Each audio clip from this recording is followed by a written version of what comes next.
it just becomes better with age. Haven't you heard the term age is like a fine bottle of ramen?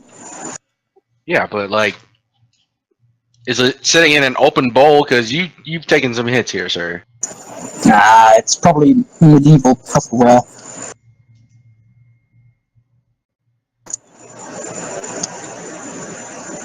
So I've got Scroll of Spiritual Weapon and I haven't learned it yet. God damn it. I quickly just scroll through my book and realise what Spiritual Weapon does and regret every life choice I've ever made. What's a bless instead of it?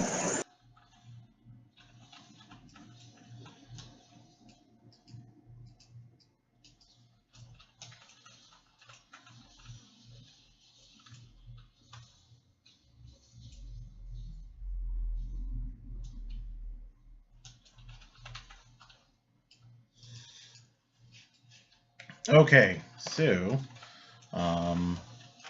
hopefully this will be the final bit of Death House. You guys are pretty far in to the current area. Let me bring up the maps. Is my voice any better now? Oh, awesome.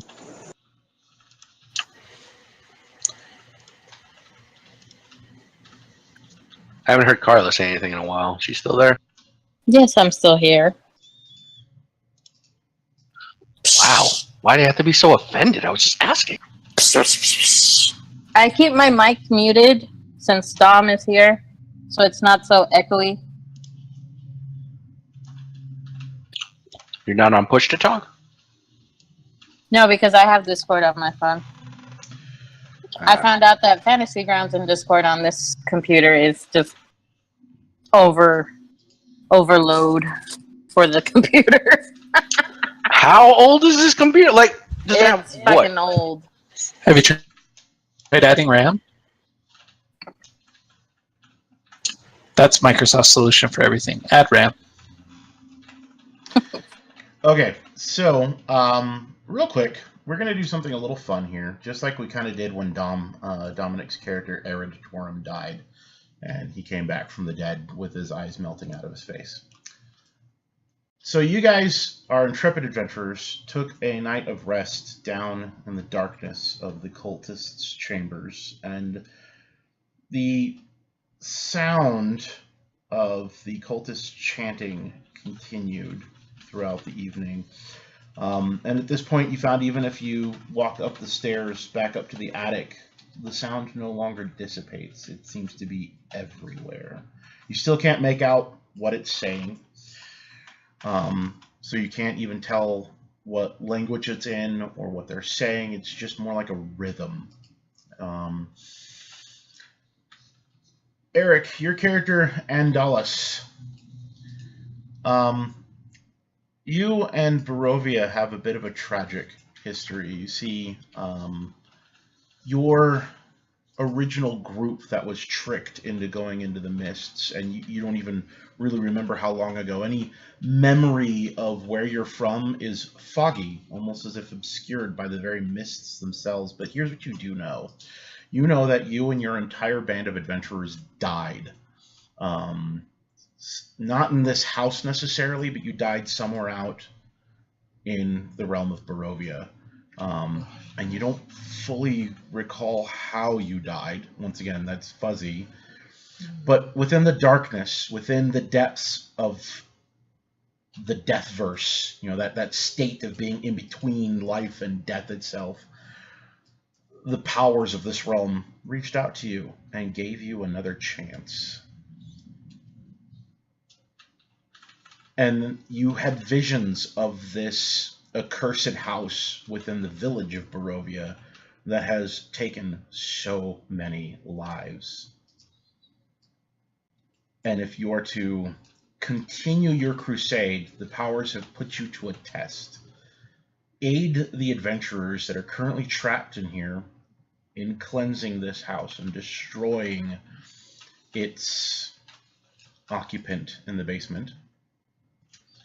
And in return, they will make you fully living, but even then, That's not much of a blessing, considering you will still be trapped in the domain of dread called Ravenloft.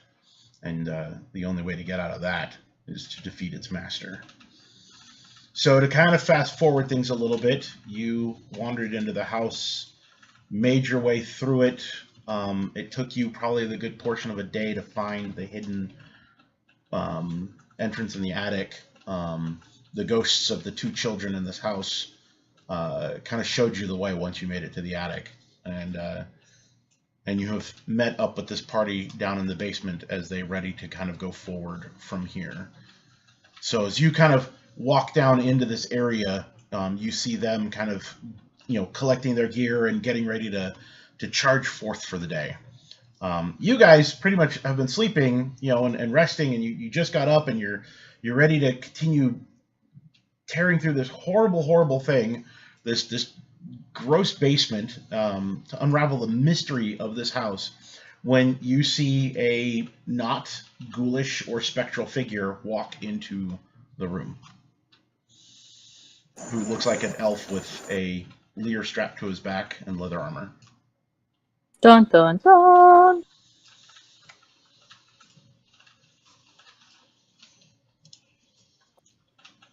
So he literally just appears in front of us? No, he walked down the stairs that were to the east, so you guys heard him coming. He wasn't necessarily sneaking up on you or anything like that, and you guys watched him walk into the bit of light that you guys have down here. Can you share the map again, Jeremy? I don't have it. So sorry. Nope, thank you. Nope, There we go. Eric, the room you're in has a cistern in the center of it with a bucket and winch wheel above it for obviously retrieving water from within the well. And then there's these 5 rooms necessarily that were utilized for obviously sleeping quarters. And there's this eerie chanting that just seems to be coming from the walls. At arms, everyone! A vicious ghoul has appeared! God, that chanting's annoying.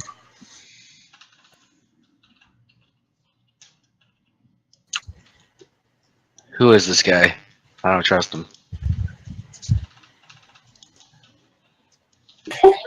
I ready my focus. Ah, damn, he seems to have successfully rolled against me. Nothing new there. My apologies for starting you all. My mistake. Allow me to introduce myself. I am Andalis Whisperwind. I've been here a while. Perhaps I could lend you some aid on exiting. Getting out of here is certainly a preferential thing to do than staying here. And Dallas, you hear a voice somewhere in the back of your mind, maybe in your soul, that just whispers, "The way out is through." Did anyone else hear that? I think, yeah, we hear it all the time.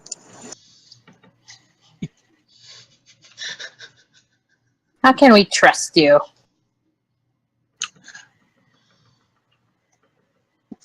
Yeah, so far we've met a few ghosts. One of them killed me.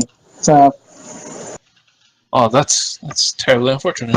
Well, I mean, I want to get out of here. If I can defeat the Master of Barovia, I can become human again. Well, half-elf again. How long have you been trapped here? DM. So, and actually, it's defeating the Master of Barovia is how you can leave the realm. Defeating this house is how you can become alive again. Oh, my mistake. But as far as how long you've been trapped in the realm itself, once again, you have no idea. You have this sense that the passage of time is really not an important concept here. Time's wonky here. Wibbly wobbly, if you will. I'm not sure how long I've been dead or how long I've been here. Ah, lovely, more magic. Oh, I can do a fair bit of that. So far, we've faced quite a few things that have taken quite a bit from us. We'll have our orc here keep an eye on you. We're not just going to let you wander in and pally up with us. Only fair. Well, by all means. Welcome to the half-dead crew. Hopefully not soon to be full dead. So you say you know the way out. Do you know which way we should head from here? I died. Where did you die? That might be a good place to start. I'm asking the DM. You didn't die in this house. You just know okay. the powers that be are challenging you to help defeat this house, and that will be how you earn the reward of life again. But you know this house is evil, and that its source of evil is deep within it. However, like all things, this house has taken many victims, so before you exorcise this house, you might have a chance to free some of its former victims. Everything becomes chained to this realm. Everything gets devoured. Nothing gets released.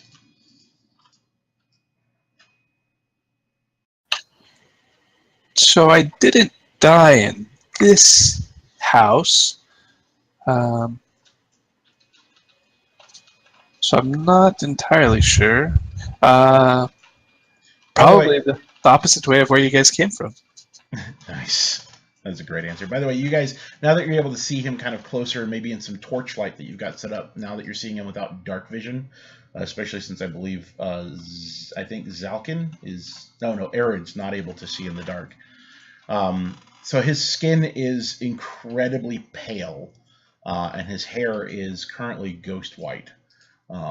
His eyes kind of have a sunken look to them. And actually, I'm sorry, I forgot. Arid's got blind vision, so you don't see colors at all. But the rest of you in Torchlight notice these pale features about him. So he looks like a vampire. No, he just looks like he's not entirely alive.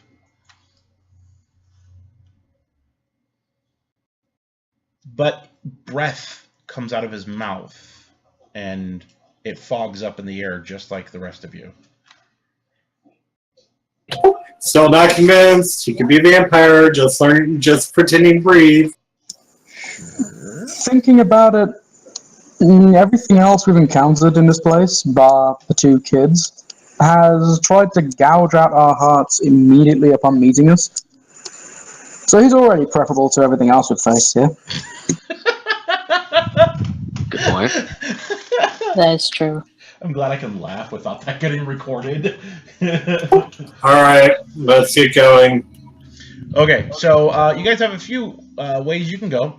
You can explore the tombs that you kind of pass by up near the upper southern area, or you can continue kind of southwest. You've got like two different tunnels that snake out that way, and then you have a set of stairs that descended down further where the noise got louder, and that's kind of heading more northwestish. What do you say we clear out the rest of this place before we head towards the chanting? So we go towards the east and then the south. Yeah. Sounds like an RPG thing to do. Exactly. Come on, So do we want to start at these doors then? Yeah, why not? sound good. How do I activate my channel divinity, by the way? Let's see here. Get in there, Carla. Yeah, give me a second. I got warding flare and channel divinity in my abilities, just not my actions. 1 second.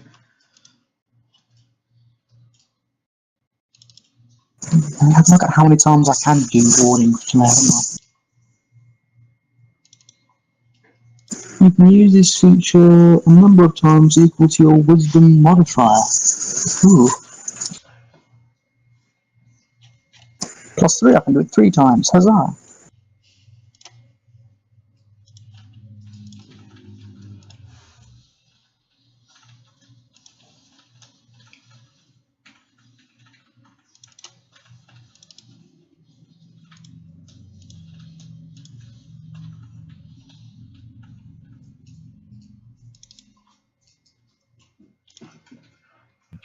Hey, how do you pull up the rule book? I forgot what my traits do.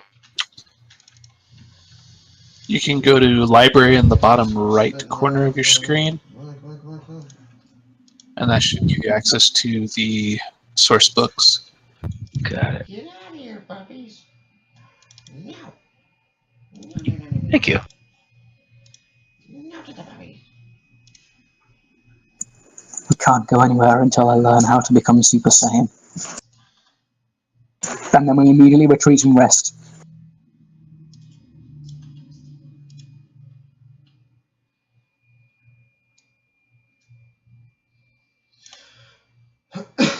Yay!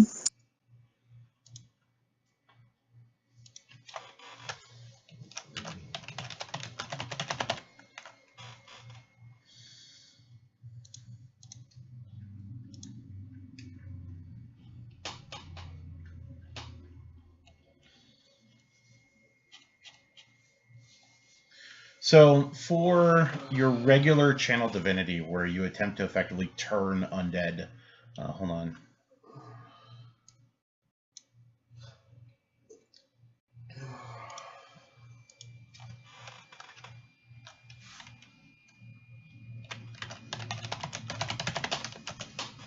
There, consistency. Okay, so, and we can get to how to use those when that time comes, but one more second. I'm going to set up the usage. Let's see.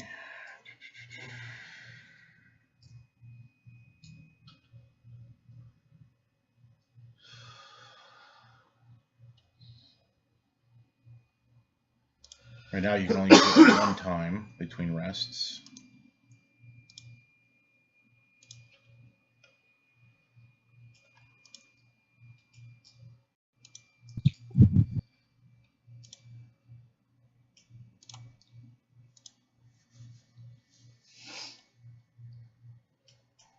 Okay. Yeah, when you finish a short or long rest, you can use your channel divinity again.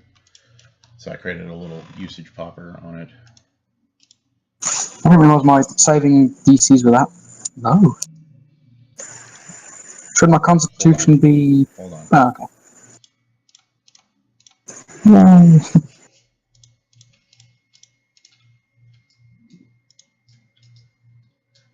There it goes. Now it's using wisdom. I must become more wise so that my saving throws are slightly... But hang on a tick. What did my saving throw for my sacred flame? Was that a flat number? I can't remember. Oh, you'd lie, they were rolling natural 20s. I didn't stand a chance.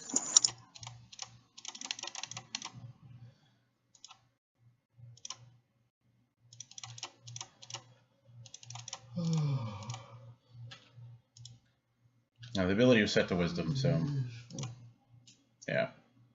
Yeah. Okay, so now that we got that all aligned, all right. So you guys are going to investigate the crypts. Yeah. Hey, Eric, do you see anything in? Well, I mean, do you see anything in there?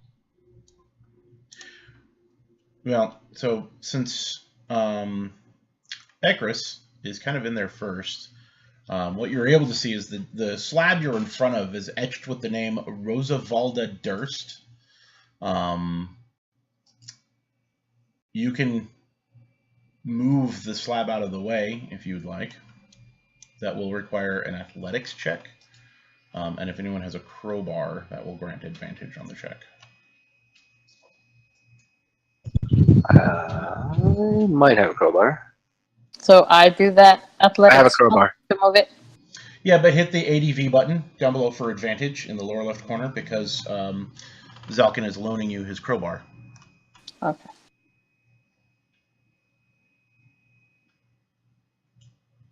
Also known as the Thieves Guild key. It is one of many keys they have. So you mean my bombs? Just roll the athletics check.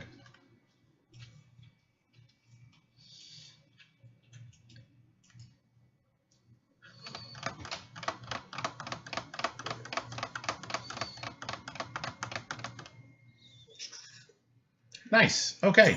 Yeah, you easily remove the stone out of the way, and what you find is actually an empty coffin on a stone bier. I would like everyone here to roll me an intelligence check. Just straight intelligence, or is there a skill associated with it? Actually, hold on a moment.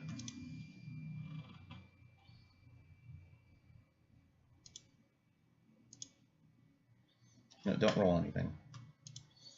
But they rolled a 20. The only 20 of the night.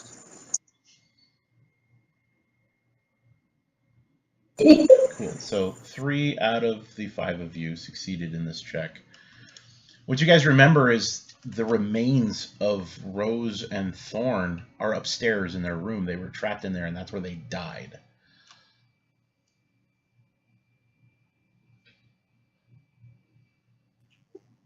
Wait, so these crypts or these tombs are for those kids? Yeah, this was a family tomb. And this was their predestined resting spot, but they were never interred properly.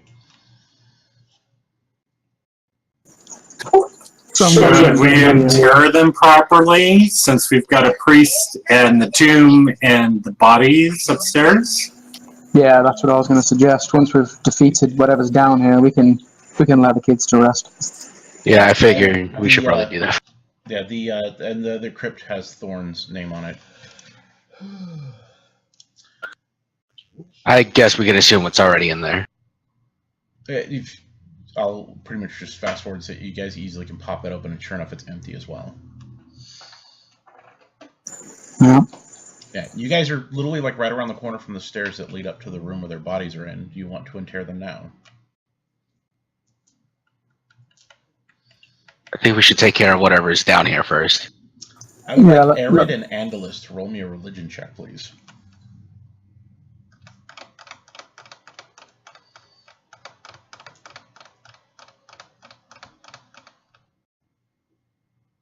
Nice rolls, gentlemen. Both of you get a sense that once you defeat whatever is in this house, with how connected that evil is to the house itself, it may react violently to its death. You may not have time to inter the child's bodies afterwards. Yeah, it's probably best if we lay the kids to rest first. Otherwise, the house may just implode on Plus, itself. also, you guys may not survive, and no one else may come down here and do that. If anything, even if you guys die fighting this house, you can say you at least freed those souls. Let's go get the bodies then. Let's see if they'll want to. So you guys head upstairs to the attic where the children's bodies are. And sure enough, their ghosts are sitting there in the room, kind of peeking out behind one. Like Rose is kind of peeking out from behind the dollhouse, and Thorn peeking out from underneath the bed. You guys go over and pick their remains up, and they kind of look at you curiously and follow you out of the room. It looks like they try to speak once they leave the room, but no sound comes out of their mouths. I say to the kids, don't worry, we're going to take care of everything. You can rest now. You guys go downstairs. You place Rose's body in the bier, or in the coffin on the stone bier.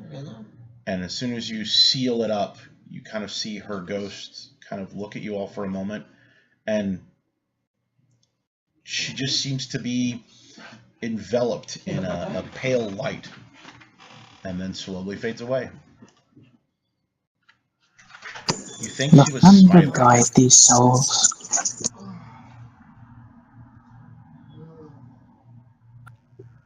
And then we also do it for Thorn as well.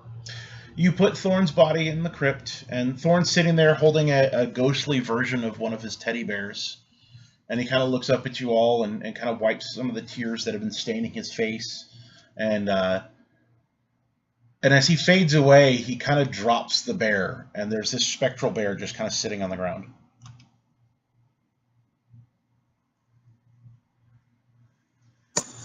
Can I go to grab the bear? It's you. The bear's not even spectral at all now. It looks completely solid. So I go to grab the bear and place it on his coffin? You guys absolutely see him pick up the ghostly bear. Cool. Where did you place the bear, Aaron? On his coffin. I'm sorry, what? On his coffin. Oh, on his coffin? Okay. All right. So those two souls have been laid to rest. All right. Let's check across the hall, but I'm going to assume it's their parents. And the crypts across the hall say Gustav and Elizabeth Durst.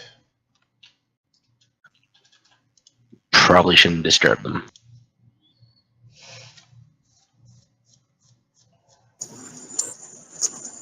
Yeah, we can leave these guys. Well, we know that the hubby's upstairs in his own little death trap. Oh no, wait, that wasn't the hubby. There was just some other. No, wait, was it the hubby? I can't recall. Someone's upstairs in the death trap.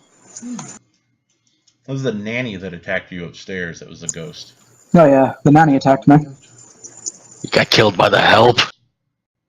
Yeah, I did. All right. Let us continue westward. Oh, wait. What is? I was gonna say, should we investigate the southeast room Yeah, what is that? just to make sure nothing is left Those there? are empty crypts. Okay. Who were they for? Well, okay, so the most eastern one is empty.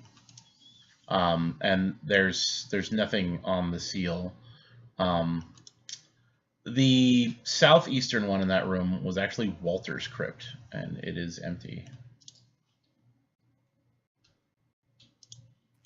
All right. Let us continue west then. I think you looked everywhere. Yeah, let's go. To where the chanting gets slightly louder. Well, you also have some other rooms to the southwest. Yeah. I only mentioned it because you mentioned exploring everything before you went towards the chanting. All right.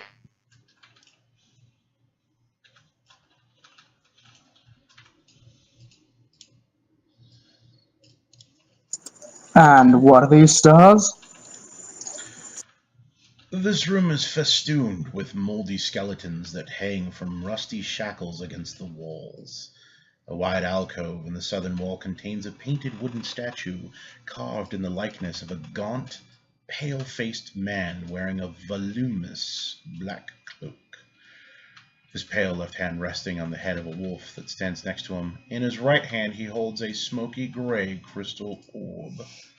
The room has exits in the west and north walls. Chanting can be heard coming from the west, which is the chanting you guys have been hearing.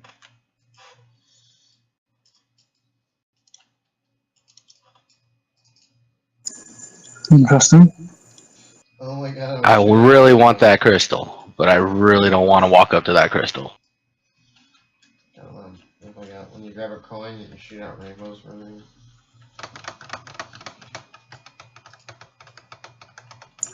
Well, going backwards is only going to lead us into an early grave, so let's make one step forward, everyone.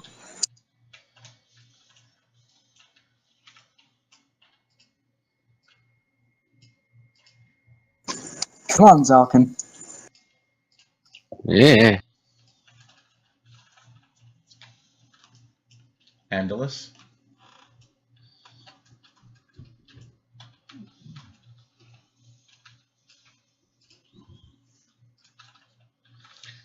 Okie dokie. For the sake of my map, give me 1 second.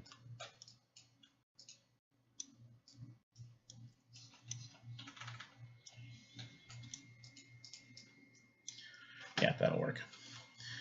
So obviously you all are on edge, so I will let everyone roll an initiative roll. Nobody is surprised by the ghosts that suddenly swarm the entire flippin' room. Yeah. Oh, I'm a little surprised. Man. Sorry. Yeah.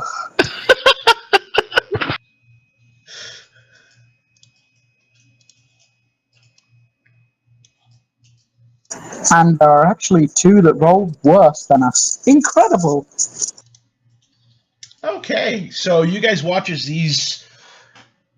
the darkness around the shrine and the statue seems to become solid, and these creatures shrouded in black seem to just flow from out of it, and you find yourself suddenly assaulted quickly by them.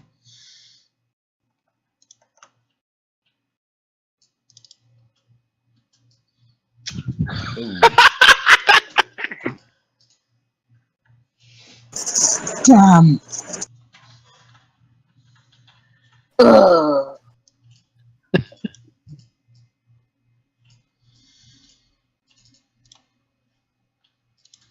Ekris, you find yourself drained of strength. Ugh. I have removed 2 points of your strength on the fly. Remind me of that later when you are able to recover them. If I recover. It requires a long rest, pretty much, to get rid of them.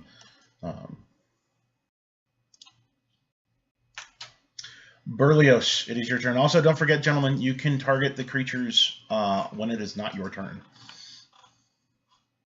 Yeah, I was trying to figure out which would be the best one to hit. I guess I'm going to go for the...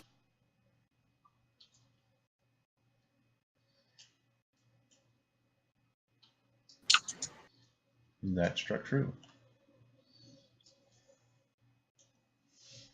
Your fire seems to flow through it and burn part of it away, but then it kind of, the part that fades kind of solidifies again, not nearly as dissipated as you expected.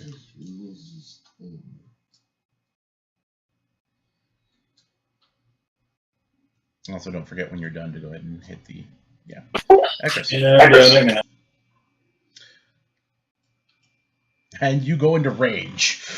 Yeah, no, this is definitely a good encounter for that. Here we go.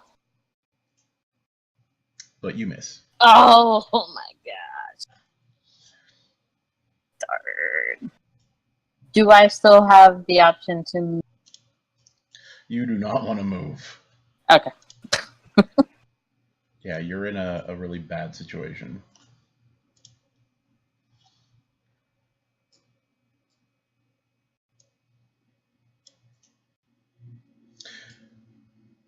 Real quick, though, do me a favor and target shadow number 2.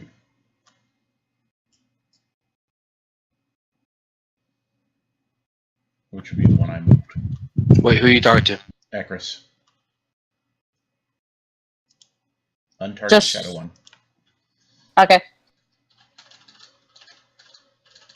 Yeah, control-click shadow 1 to remove your target on that. Okay, make an attack roll against shadow 2. Effectively, you're getting what's called an attack of opportunity because it moved. Or, more importantly, it moved out of your threat range. You hit, roll damage.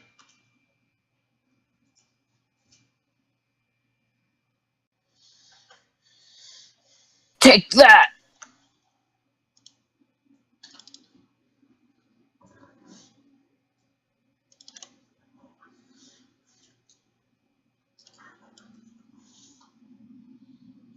Zalkin, you take 2 points of strength drain. Ah. It's okay, you're Dex champion.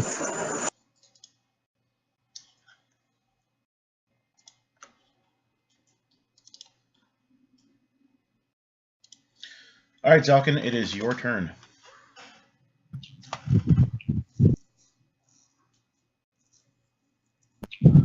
Let's see. We should focus fire. I'm gonna hit the one in front of Eric. Okay.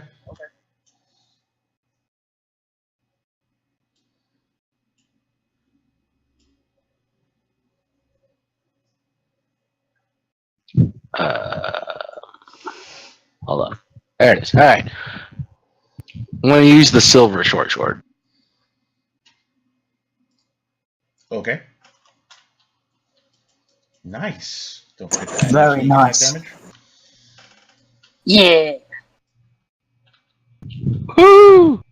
Your silver short sword slides through the creature, and you hacked right through its core, but unfortunately, most of its essence still reforms back. You didn't damage it nearly as much as you thought you would. The silver didn't seem to have any additional effect.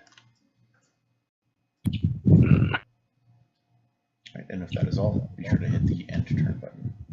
I can still move and have a. Oh wait, is my bonus action to disengage? Yes, the bonus action is to do the disengage action, and then you can move without taking an attack of opportunity. Got it. From either of these ghosts. Correct. Disengage puts you in a full defensive action against everybody. Got it. All right. So I'm going to disengage and then move. I guess I'm gonna move over here. Okay. And yeah, I'm good. Go ahead and end your turn, please. All right, Andalus. Okay.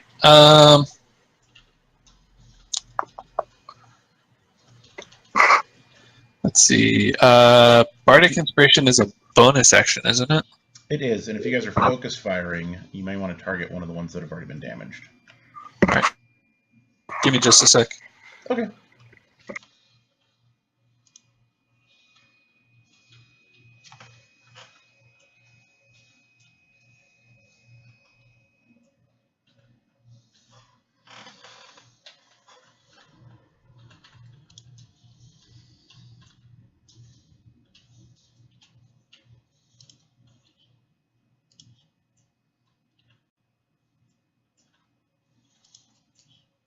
So these things are definitely resistant to physical attacks. They seem to be resistant to magic as well.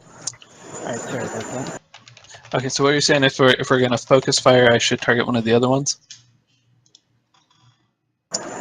Yeah, we've damaged so far the what? Oh, is it Shadow 5? No, Shadow 2 and Shadow 5, isn't it? Shadow 5. Shadow 2, Shadow 2, Shadow 3, and Shadow 5. So 3 of them are already hurt. And Shadow 5 has a heavy wound on it. Yeah. Yeah, because that's one Zalkin got the critical strike against.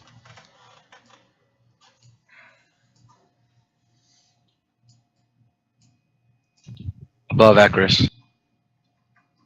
Right.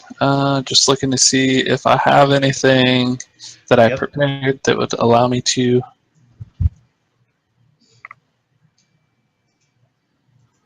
And actually, Shadow 3 might be the best option for you to attack if you're going to do an attack action. Or if you're going to heal, maybe accursed. Because if you try to move, you're going to take attacks of opportunity. Correct. I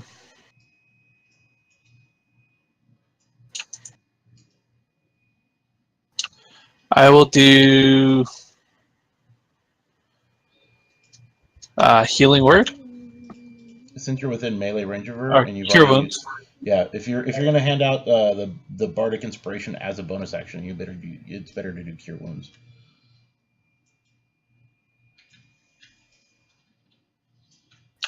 All right, I will do Cure Wounds. Side note, do you know how happy I am to have another healer on board? The pressure is taken off me so much. Very nice. So it's, how do I do Cure Wounds from my end? So you've got accursed targeted. So if you go to your spells under the Actions tab, you should see a little plus button next to Cure Wounds. There is not. Do you see where it says Display Group? tap group until the buttons appear. There you go. There we go.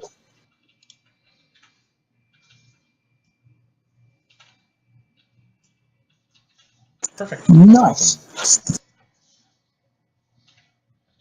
Okay, and then did you want to give someone Bardic Inspiration? Yes, as soon as I can find it on my character sheet. Just tell me who you're going to give it to, and I will apply it as a condition to them. Okay. Let's go ahead and give it to. I'd say maybe Berlioz?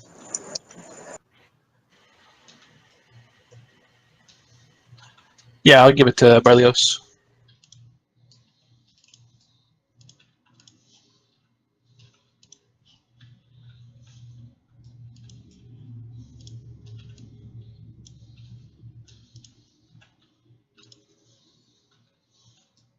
Okay. Berlioz, you have Bardic Inspiration. You may use that at any time on your turn when you make a d20 roll to add a d6 to the roll. And you said I can do that afterwards, correct? Absolutely, absolutely. After the roll, but before we've rolled damage or concluded the action.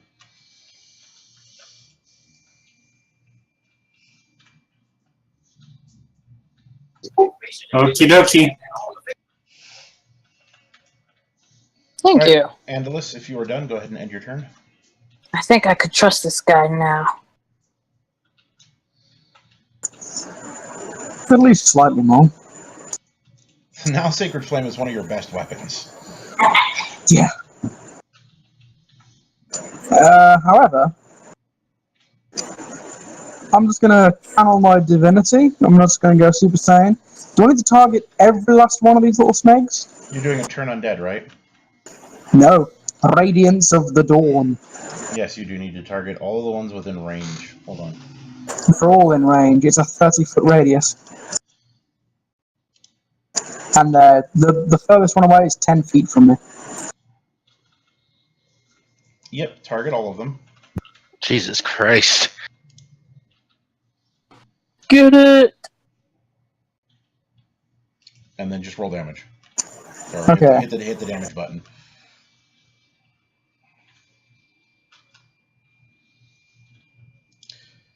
You hold up your holy symbol, screaming out the name of your deity.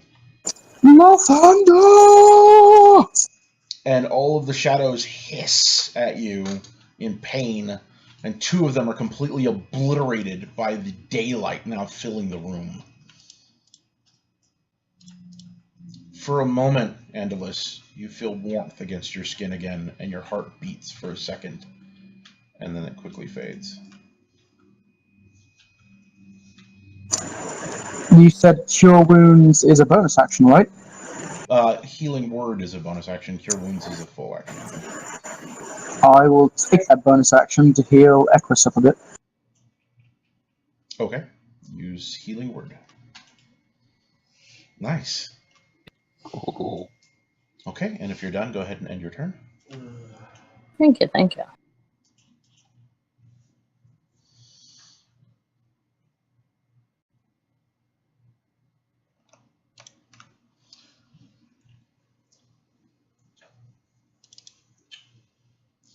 Shadow 3 desperately reaches for you, Andalus, begging for your life force, but you easily kind of stalk away from it, staying out of its claws.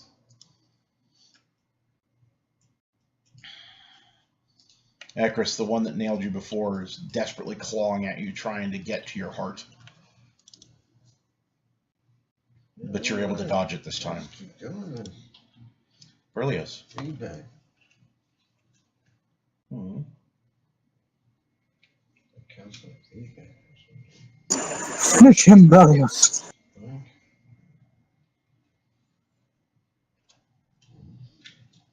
Your firebolt finishes that one off. It dissipates as its hollow scream echoes through the halls. Let's do it, babies. Accursed, your turn. Could I attack Shadow 1 and 3, or just one at a time? Currently, you can only make one attack action. Okay.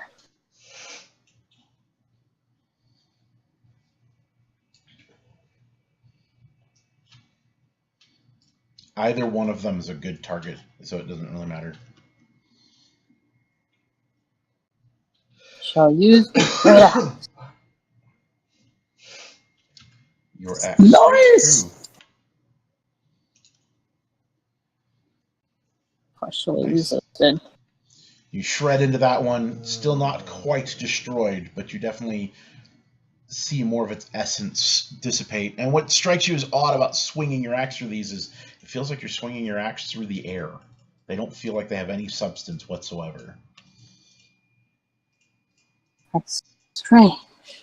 Yeah, go ahead and end your turn if you're done. Damn ghosts. Zalkin, All right. you currently have yourself targeted, by the way. You emo bit. Cutting is the cut my. All right, I was. I will. I'll move in behind, or I guess next to Angelus, and strike at this shadow with my rapier. Okay. Just remember, you cannot end your turn on him. You have to move off of his square. Right. So you're just ducking underneath his legs right now and just swiping at this thing like a Nice. pop warrior. You are rocking it today. Don't forget to add your sneak attack damage first. Brapapa. Oh, nice. You slide in underneath Angelus's legs and then just whip your sword straight up through the midsection of this thing, and then go ahead and dance to one of the other squares around him. I whip my sword back and forth. I'll move. I whip my sword back and forth. Oh boy. Seriously. All right, go ahead and All right, move back.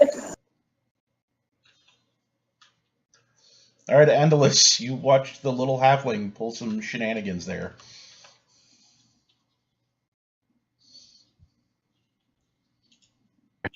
Thanks for the help. All right.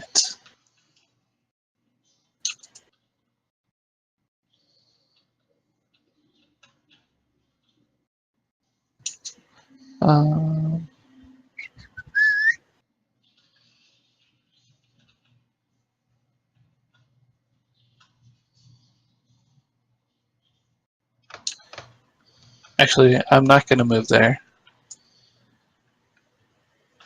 But I am going to do Vicious Mockery. All right, you've already got him targeted. Go ahead and hit the die next to the cast button next to your spell, and that will force him to make a saving throw. He succeeded on the saving throw. Womp, womp, womp. Yeah, be warned, these guys have amazing saving throw dice. Nothing lower than a 17. You unleash a string of insults laced with subtle enchantments, and he seems to shake it off. Arid. What are you doing? Oh, it failed! Oh, First time in history! Go to roll your damage. Die! Your radiant flame explodes within this thing, and it's like watching paper catch fire as the golden radiance tears through its essence, and it doesn't even have a chance to scream before it's just flickering motes of darkness in the air. These undead ghosts are very vulnerable to the power of Lathander, everybody. Although I can't do I can't channel my divinity anymore, I'm a little exhausted. A spell worth using at the right moment. Let's hope we don't run into another pack of those things. Speaking of which, can somebody sew my leg back on?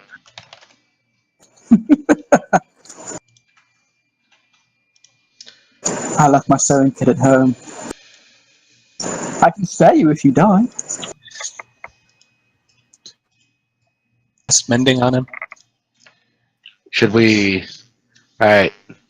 Should we rest, or should we use a spell? Oh, let's rest, considering you got 13 points of damage against just 17 hit points. Yeah, you're like definitely sewing back on. I mean, there's probably a huge puddle of blood underneath Angelus where I was like, yeah! what made you so slippery and pliant? While you guys are resting, Berlioz, would you like to examine the crystal sphere, since you can take an hour to examine it and figure out its properties? Sure, I'll take an hour to examine it and something. So as you examine the smoky quartz crystal orb, faces seem to dance within it from time to time. Almost like you can kind of make them out, but then they disappear. After about an hour of examining it, channeling magic through it, and kind of figuring out what it does, you realize this orb is able to be utilized as an arcane focus, and when done so, it aids you in your magical spellcasting, making attacks that require an attack bonus, ignore partial cover, and giving them a +1 bonus to attack and damage. Anybody mind if I take this? It's got creepy faces floating through it, and it's magical focus. It's all yours, my friend. Okay, so Zalkin, once I initiate the short rest, go ahead and roll your hit dice, but remember at the end of the short rest, Eric's character Angelus will be able to roll an additional d6 to heal you a little further, so you may not need to use all of your hit dice. I only see one hit dice. Is that correct? It should have the number 2 on it. It says 1. Here, let me roll it. I know why. No, because you used both of yours. You get half of your hit dice back on a long rest. You don't get all of them back. All right. Well. All right. Here we go. Okay, and then Eric, go ahead and roll your d6. Do I just roll that, or will it? Just roll that.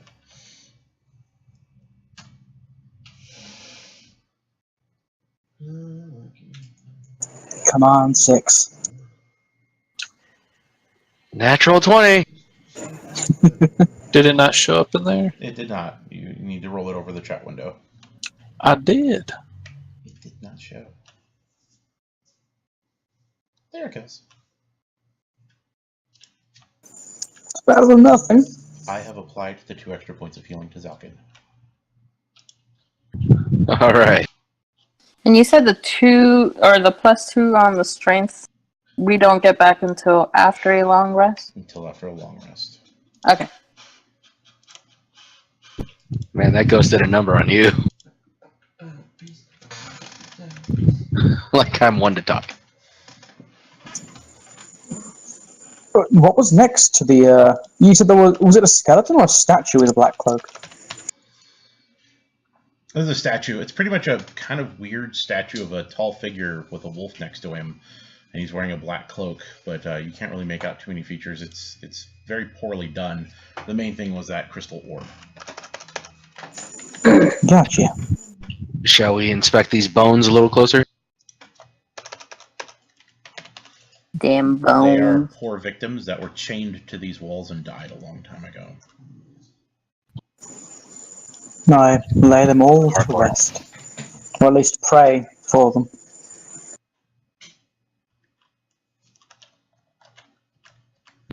All right, let us continue towards the creepy chanting. Oh boy.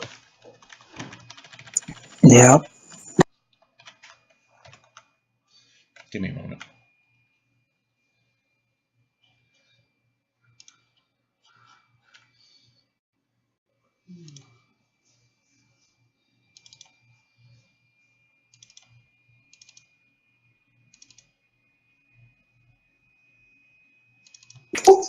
It took me a freaking half hour, but I finally found my kitty's name in the monarchy's mouth. Oh, cool.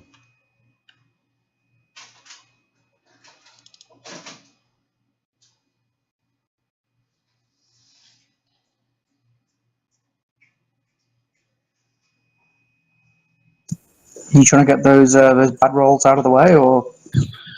Oh my god, I don't know. Yeah, what are you doing? 20 and 18, you're stacking the hand for bad rolls here, buddy. Stop it, Simon. Jeez. Jesus Christ. This is ridiculous.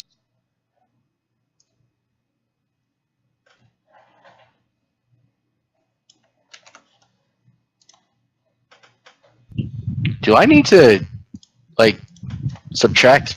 How long is a long rest? Have we been in here in days? How long have you Time, been here? time seems to be fluid here, rather than solid. Have we eaten yet?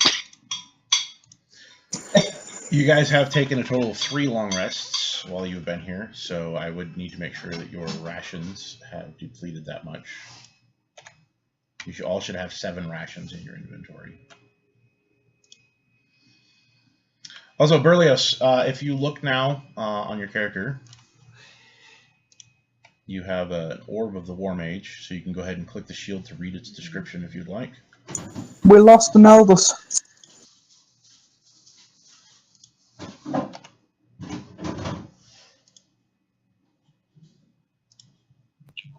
The network everywhere sucks, doesn't it?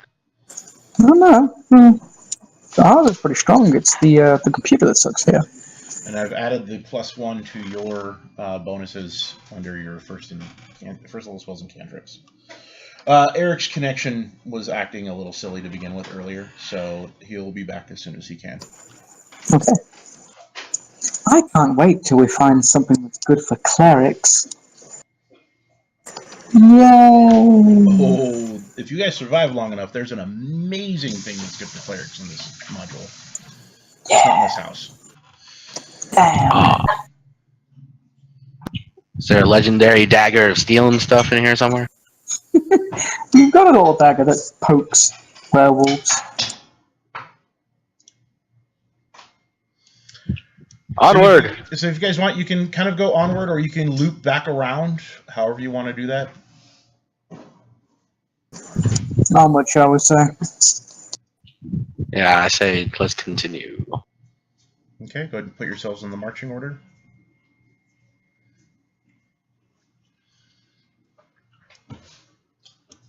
I'll move Eric's character for now.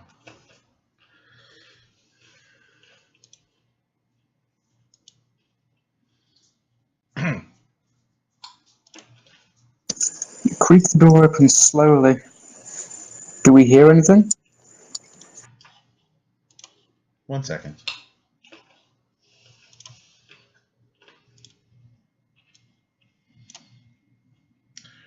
So, Ekris, your hand grabs the doorknob, and you're as you go to turn the doorknob, it doesn't move, and you realize your hand's kind of stuck to the door. And you look up, and you realize the door is looking back at you. Just note, she does have an ability, Danger Sense. You get it level 2 as a barbarian, which means she has advantage on dexterity saving throws against traps and things like that. Sure, absolutely, but this is just an attack roll. Grand. So it's pretty much just like you grab the doorknob, and you're like, oh shit, I'm in danger, and you're stuck, and its teeth are coming right at you. It gets a surprise attack. This is just like the broom attack. Damn these objects. We honestly just should start swinging at everything. You're screaming in pain as this thing's teeth bury itself within you. Wait, her AC's less than 15? She's a barbarian. Maybe I should be the one to be at the front. Okay, so right now you are effectively grappled, Ekris. All right, so that means on your turn you can attempt to escape. Okay. Everybody roll initiative at this point. That was kind of like a round 0.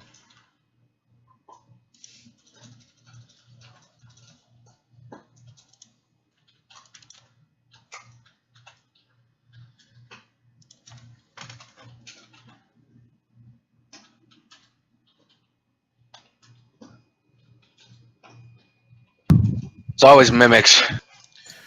Damn mimics. Yeah, Eric's modem apparently went completely offline.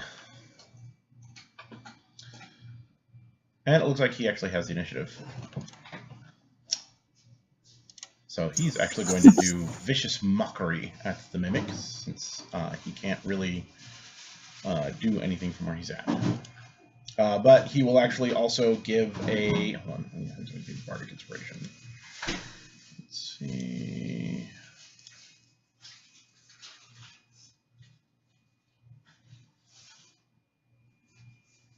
he's going to give a bardic inspiration to Ekris to aid her with her escape check to get the heck away from this thing.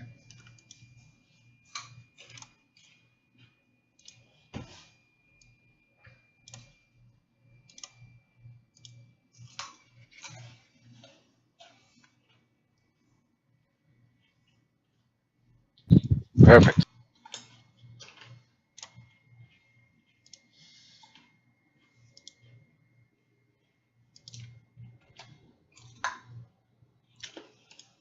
Unfortunately, calling the mimic a weird-looking pseudopod didn't seem to faze it much. Damn This it. girl has clearly gone through community college and received many an insult in its day. Zalkin, it is your turn.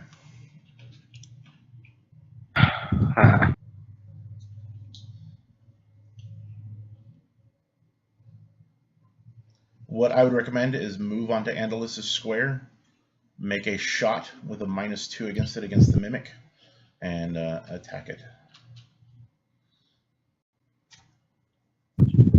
Alright. I don't think we've been keeping track of my arrows, by the way, because it still says I have 20. And we'll figure that out. Well, you've been using your rapier a lot. You haven't used your arrows too much. However, you will not get sneak attack because Ekris has not acted since the surprise round, so technically she is still surprised until her first action. So she doesn't apply your opportunity for being able to attack. Alright, -2, right? Yeah, hit the -2 button because you're trying to shoot past Ekris and Arid. Unfortunately, you missed. And then go ahead and move out of Andalus' square. Damn. There we go. Ekris. All right, so, yeah, ouch, this thing sucks. What you'll want to do to get out of this is roll a, I believe, I want to say it's a strength check. 2 seconds. You mean the stat that the shades took away from her? Yeah, I know, right?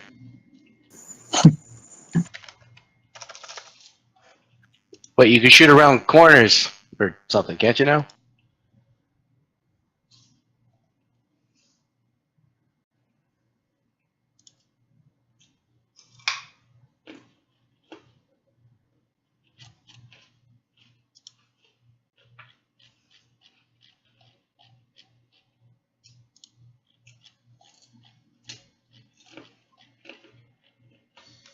Grappling. Okay.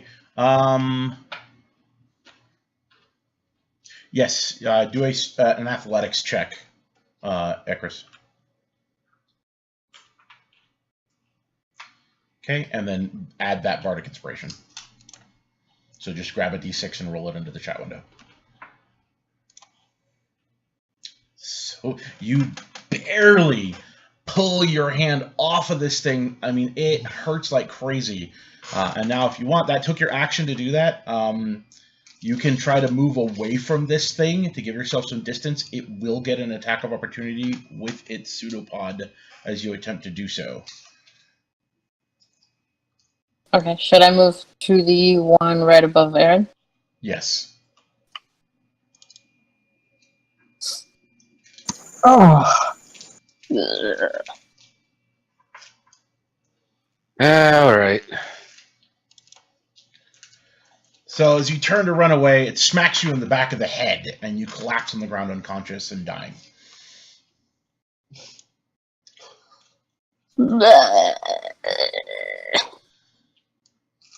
Unfortunately, you were not able to get to where you needed to go, so you were still on the square you were initially at when you attempted to leave. But you were prone and on the ground. So the mimic is going to actually hit you again.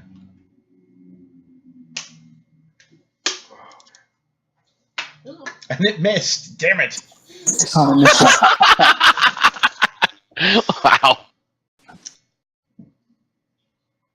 Arid, it is your turn. Would you like to heal Ekris? Yes. Now, actually, I will tell you something. The creature has already used its reaction to make an attack of opportunity. So if you used your action to drag her out of harm's way, it would not be able to attack her again. Brilliant. That is going to be what's going to happen. and then you can use your bonus action to healing word on her and bring her back from the brink. Yes.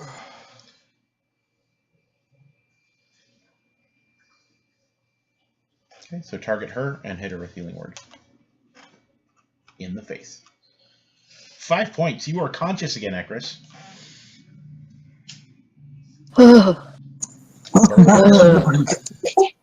I'm gonna hold my action until he moves over to that square, because I don't think I'm gonna be able to fire through there. Correct? What you could do is you could move down to that square, shoot it with a spell, and then finish your move and move back to where you're at right now. 10. Does not have reach.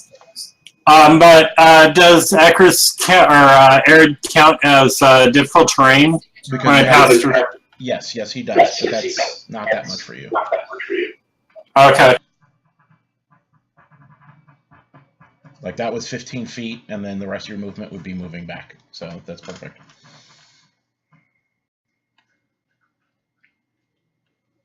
Mimics are a bitch. I was about to say, why does Zalkin have less walking distance than the rest of us? But it's because he's tiny, isn't it? You firebolt the mimic. Yeah.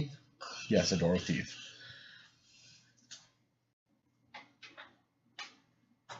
Okie dokie. Is that the end of your turn?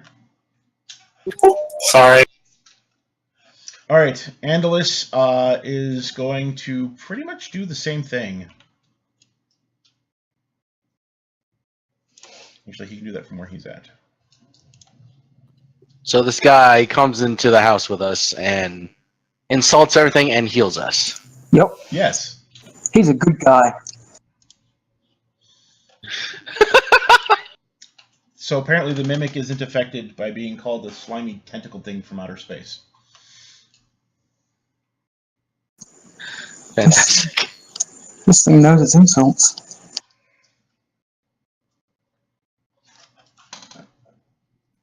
Alright. Since it's been saving, I've been coming up with bad insults that don't really work. If it actually fails a saving throw, I'll come up with something good.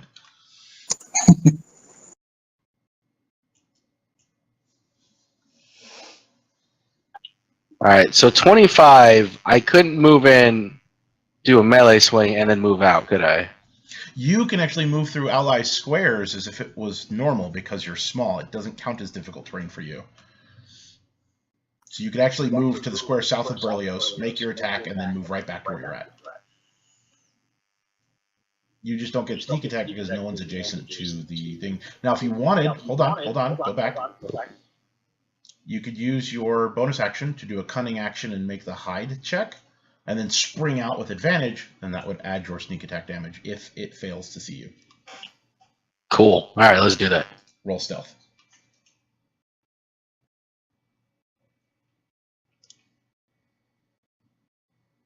It fails to see you. You have advantage, so don't forget to hit the ADV button on your attack roll. So do I move here and I can reach it? You move there, you can shoot it with your bow. You may want to untarget yourself. There you go. And I'll make your attack roll against the creature with the bow.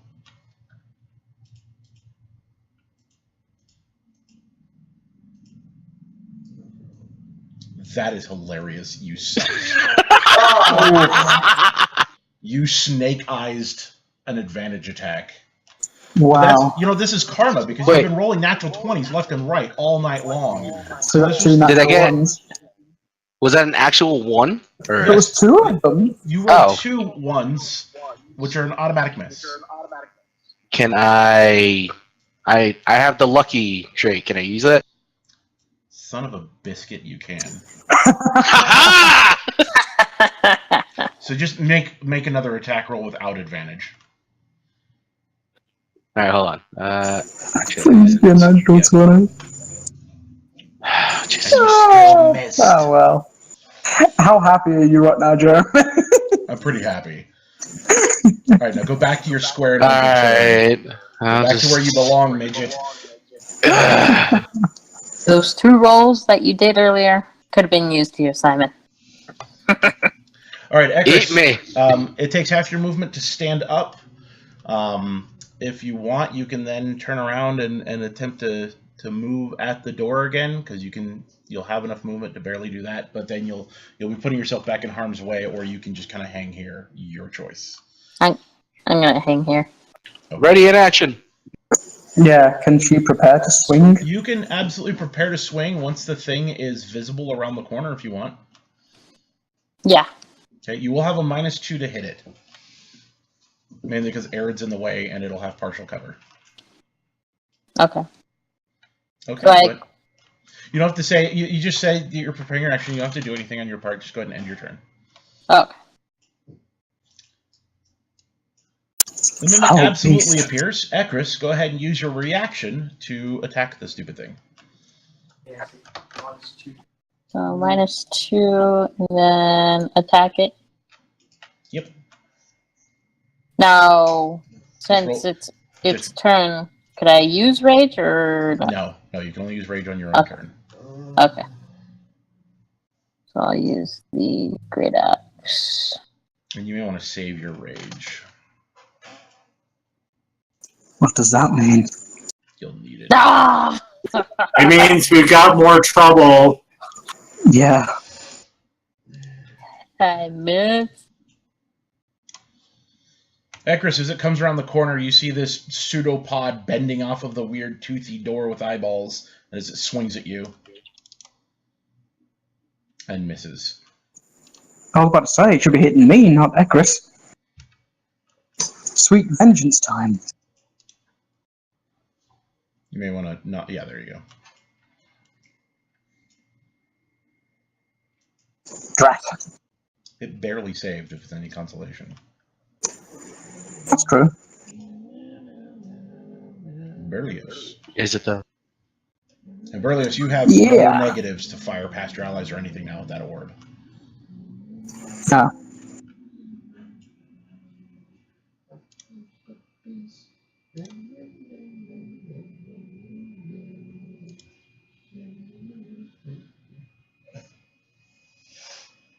As he looks at it and says, "Your teeth look horrible!" Stop it. Not fearless little man. Sneak beneath my legs and swipe at it. Jeez. All right, I pressed on the wrong button. No wonder. All right. Can I hide and then go in for an attack? You can hide. You can make the hide action before you are. If you... But my question after that, if I move in for a melee attack and then I move away, I can't disengage. Correct, because you've already used your bonus action. Okay. So I think I'm just regular move in and attack. Okay, and then bonus action disengage. Yeah. Okay, go ahead and make your attack roll.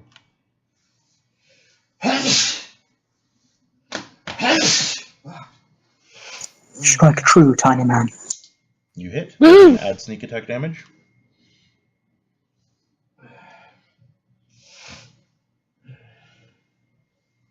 Nice. All right. Very well done. You And slide I in disengage and move back. Okay, you slide in and skewer the thing's pseudopod.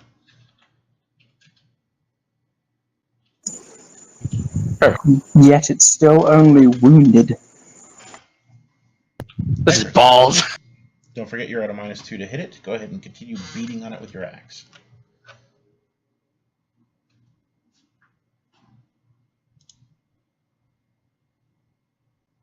Woo!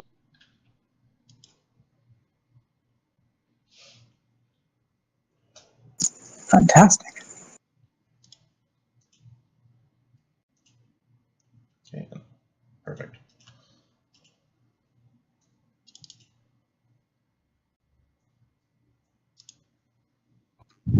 Dodge tank. Foul beast.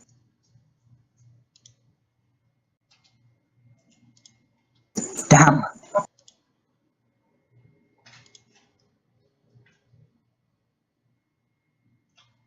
Miss.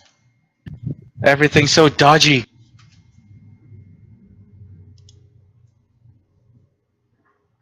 Ooh, that natural 20. He looks at it and says, "Only my mother would want to kiss you." Wow. All right, same thing. Kai. Strike true.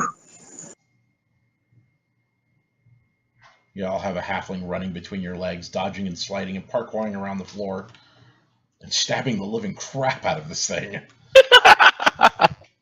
And it's still alive. You better hope no one's wearing a kilt and that they're going commando. I know, right? I will aim for that immediately. You just have to dodge accursed nutsack. Again with -2, right? Yeah. Ugh. Damn. Real quick, one of the hold on. One of your abilities is called Reckless Attack. And what it is you declare it on your turn, and it gives you advantage on melee weapon attack rolls using strength. But attack rolls against you also have advantage until your next turn. And since this thing seems to be focused on Arid, although it would love to get to the little halfling if it could, you might do that instead and give yourself advantage on the attack. How do I use it? Do I just roll it? Hold on, I'm going to see if I have an ability for you. Okay.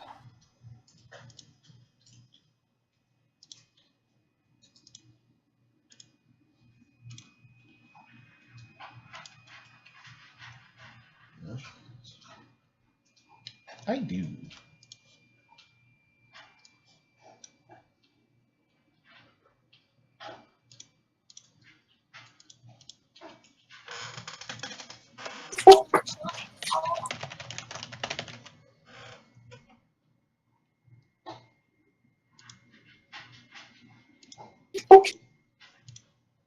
Sorry, my cat thinks that he needs petting.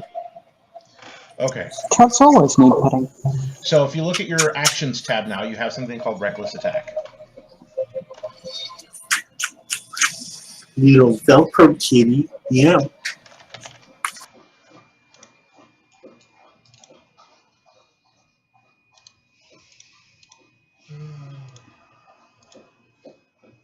So what you do is you just hit that little action button for Reckless Attack, and then make your attack roll.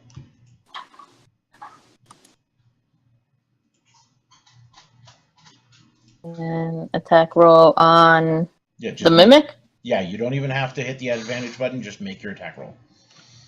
The system will automatically give you advantage.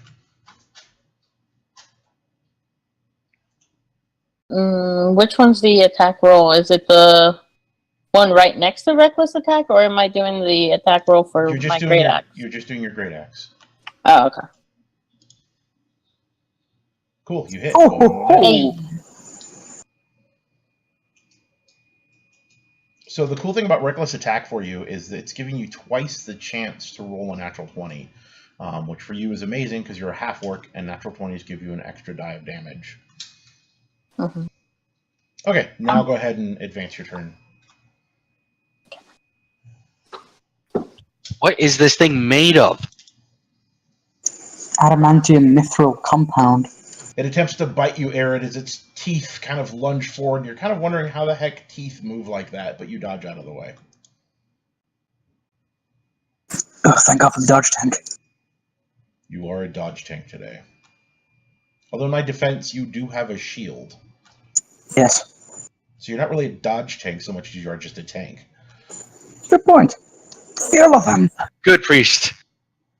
It failed its saving throw! Oh my god! Holy shit! Oh! Nice damage too. And it's still alive.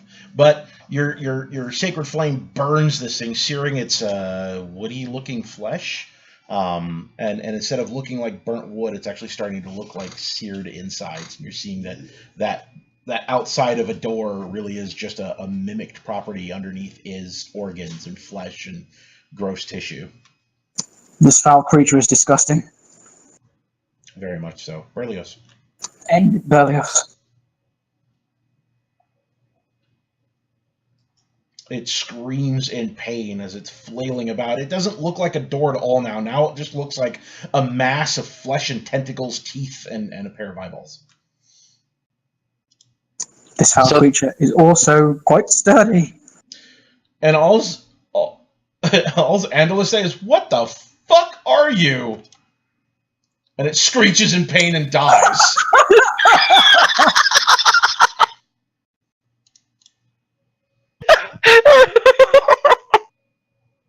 That was fucking hideous.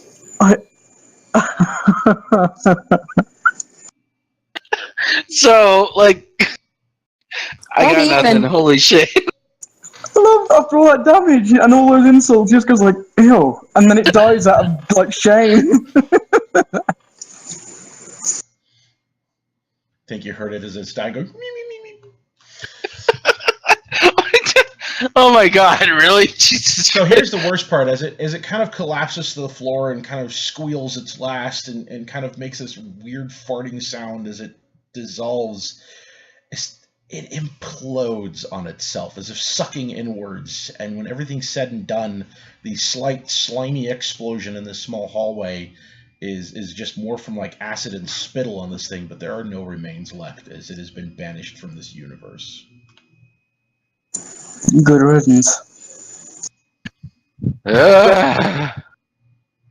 Did it like go back to Cronenberg universe or something? I mean, where did it come from? That's a good question. Don't worry about it, somewhere Cronenberg, Morty. outside existence, maybe a far realm of some sorts. May I suggest we have a short rest so that the accursed can regain some of her hit points? Alright. She has a hit die, and Andalus will absolutely do his little song.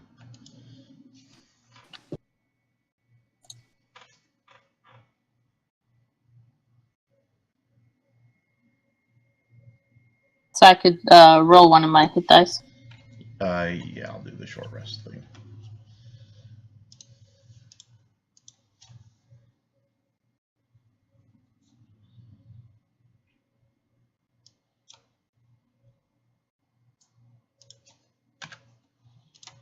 Okie dokie.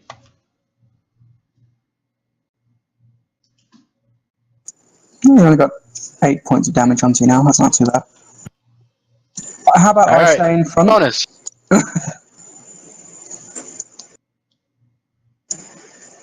With my shield and such. I'll take the brunt of this one, guys. Let's head forward. Did she get the bonus from Angelus? Yeah, I rolled 2 and I had already applied it to her health. Got it. Okay, so there's 2 rooms here as you kind of come to the end of this. The one you're in is kind of a den of some sorts. There's a chandelier that is suspended above the table in the middle of the room. There's 2 high-backed chairs you see obviously flanking the table. There's an empty clay jug, 2 clay flagons atop of it, some iron candlestick stands over in the corners. Their candles have long since melted away, and you still hear that chanting coming from the distance. And then off to the side, there's a bedroom if you'd like to explore it. Sure, why not? Everybody please place yourself in the marching orders. You know the usual routine.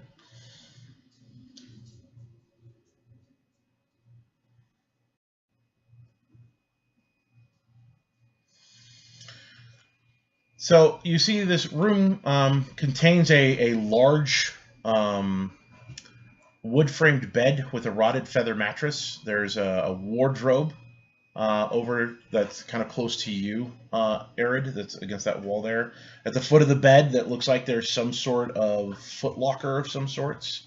And then, let's see here. And then there's an open crate off in the distance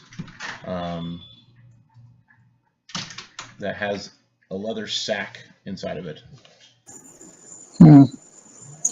Zalkin, you want to try the footlocker while I regretfully peer into this leather sack? Why don't you take a look around the room first?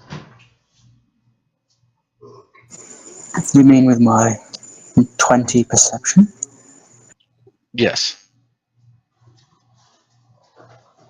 I scour the room looking for any oddities besides the sack, which is screaming at me for attention.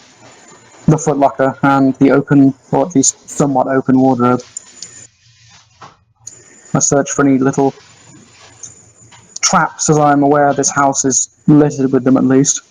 The wardrobe has several old robes in it.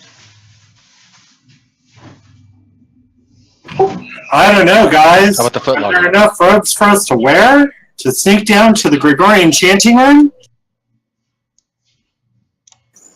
That is a good question. How many of these little robes do I spy? Wait, is there a lock on it? The footlocker? Yes. You wanted to check it out, right? You kind of have to be at it to do that. Alright, well, sleight of hand. So you kind of check it out first, and you actually are able to open it up, but there's no lock on it. Oh, alright, what's in it? It looks like there's a cloak of some sorts. There's a little wooden coffer in there. Chain shirts, as you're kind of like rummaging around. Yep. And then there's screaming everywhere in the room. Roll initiative. Oh boy.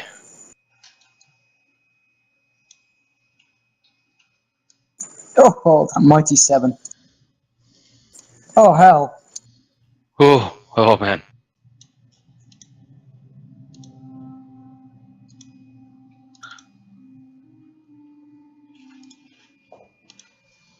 Okay, so 2 of these ghoul things that you've fought before burst from the walls, but these ones are wearing clothes, which is kind of weird.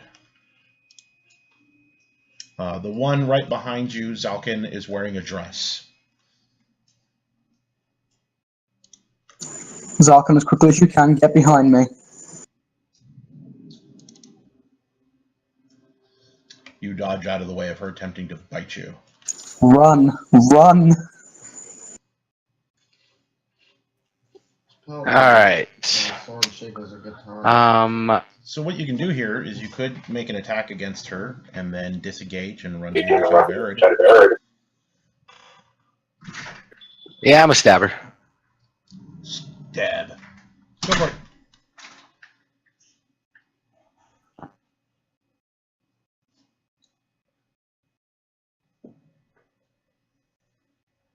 Or not.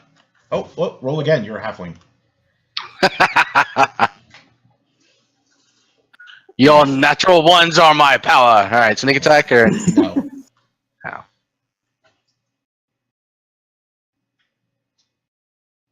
Cool. And then we'll assume you disengage and then go ahead and move. Disengage and move. Okay, go ahead and end your turn.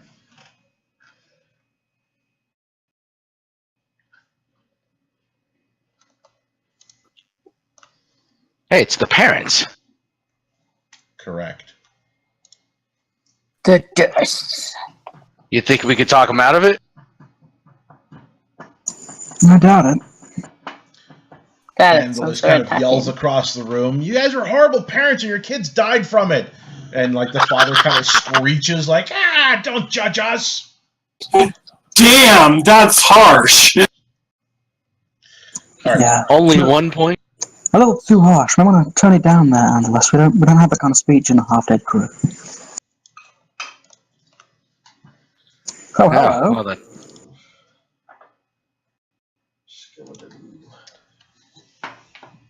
Jumps across the bed, clawing at your face, but you bring your shield up and block it easily. Berlioz.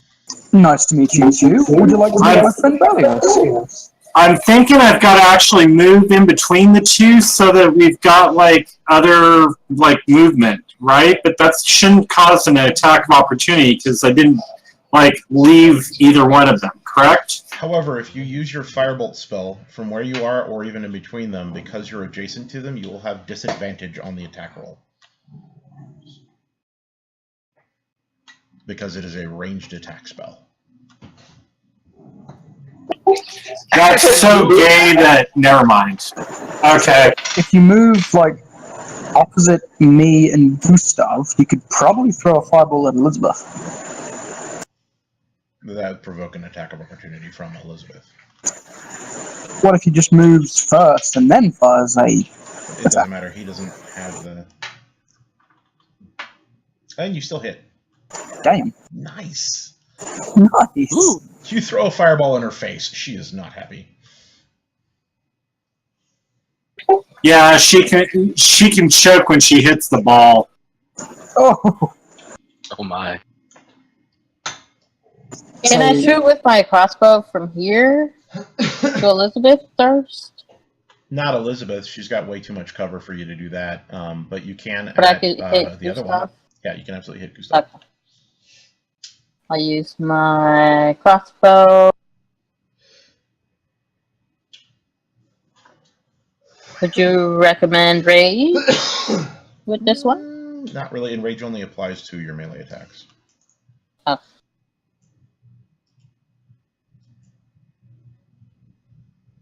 Miss. No! Drat. Okay, foul beast.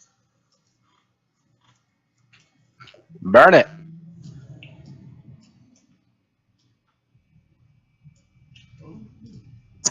Drat. I forgot I'm against these creatures with amazing saves.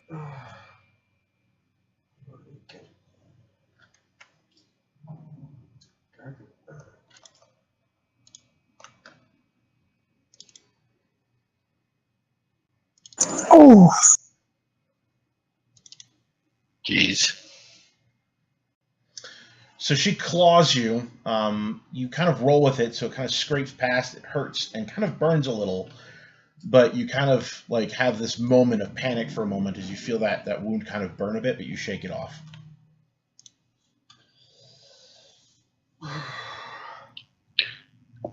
Let's see. One, I'd say two. you slide in between Berlioz there and try and take down Lizzie. Yeah. Do you think can I do that? You can walk past Arid without provoking an attack opportunity, taking a position between. Actually, you could pretty much step on Berlioz' square, make your attack, and then step back towards Accursed. But you'll want to do the disengage, and then you can move wherever you want. Do I roll at a disadvantage? No. Okay. Attacking Elizabeth. Strike two, true little one.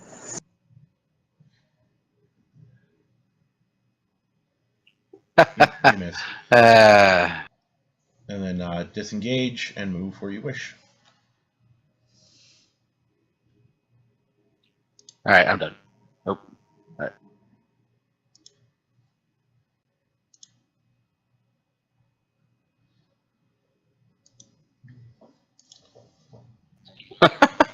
Andalus looks at Gustav and says, "And what is up with that coat you're wearing? That is so last century." And Gustav looks at him and is like, "Ah, foul! I just bought this. Okay, maybe I did get it last century."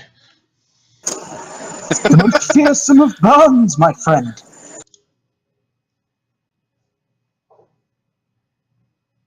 Okay, that means Gustav now has disadvantage on his next attack roll. Okay, that's good to know. It is good to know, considering he's going to attempt to attack you.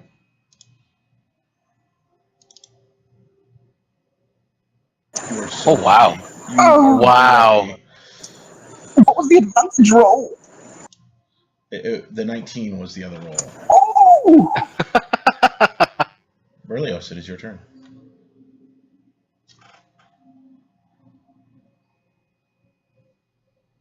He failed his saving throws, you burning hands him.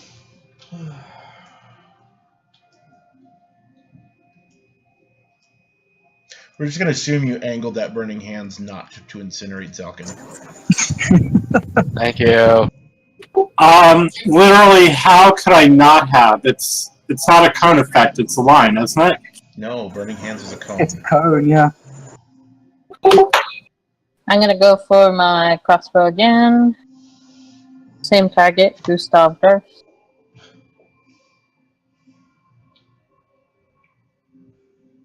Yeah. Nice. Oh. Nice. Yeah. Foolish Gustav.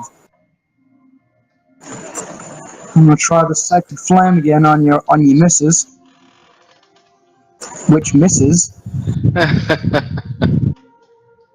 Wordplay.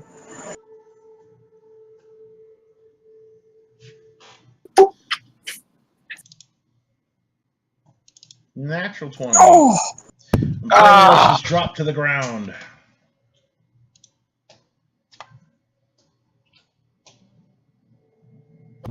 Alright.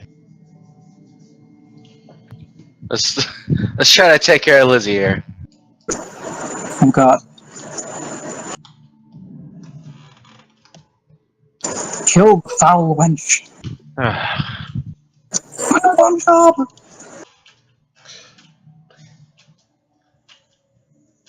Alright, disengage and move back. Okie dokie. Andalus. Save Zalkin. Not Zalkin. He's alive and well. Berlioz. Save Berlioz. Berlioz.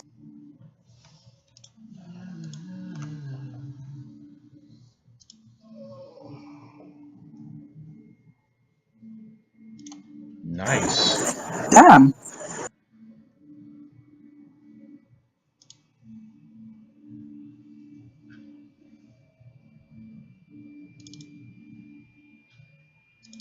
Hold on. Hold on, wait. Before you do that, I forgot to say, I cast Pocket Sunshine on it, forcing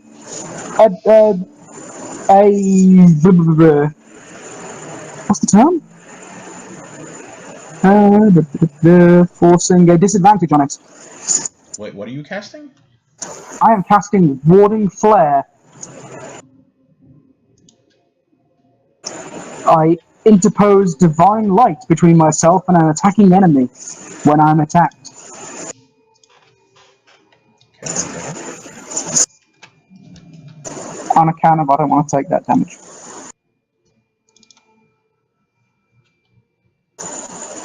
You flare light in his face and he misses. Pocket Sand, the best defense a man can have. Ah, Jesus. Berlioz, you were able to stand up and continue your assault. Nice.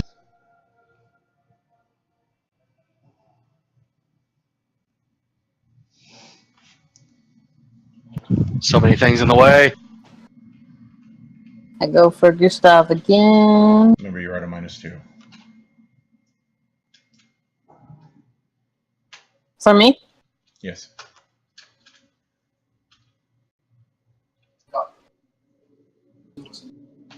Oh, yeah, that's right. Yes, for you. You hit. Yeah. Boom, dead. Yes. Nice. Put an arrow through his face. Well, for the first time in history, I think I'll use a crossbow as well. And I'm at a disadvantage because Berlioz is in the way. You're not disadvantaged, you're at a -2. Fair enough.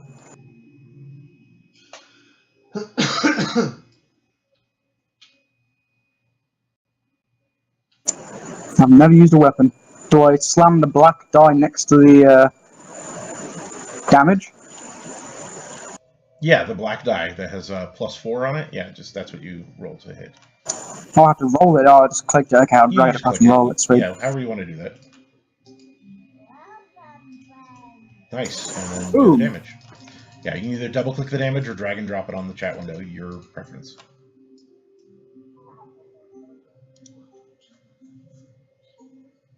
Haha.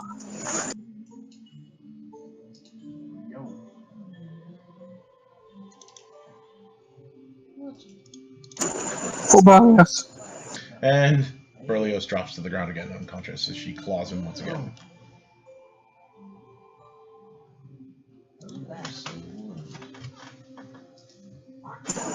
Remove this foul beast from our plane of existence, Zalkin.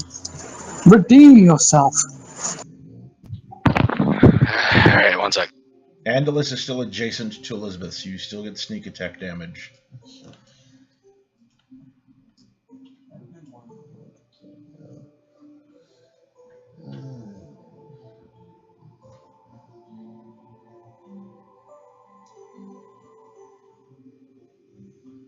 So close.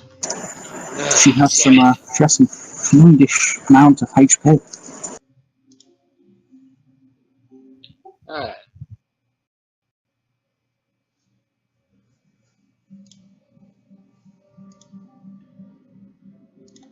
Endless uses his last first level spell. Berlioz, you are conscious and lying down, so you spent half your movement, I'm assuming, standing up. That would be a miss. Hey, Arid, would you like to use your inspiration to give Berlioz a reroll? Yes. You can do it, Berlioz.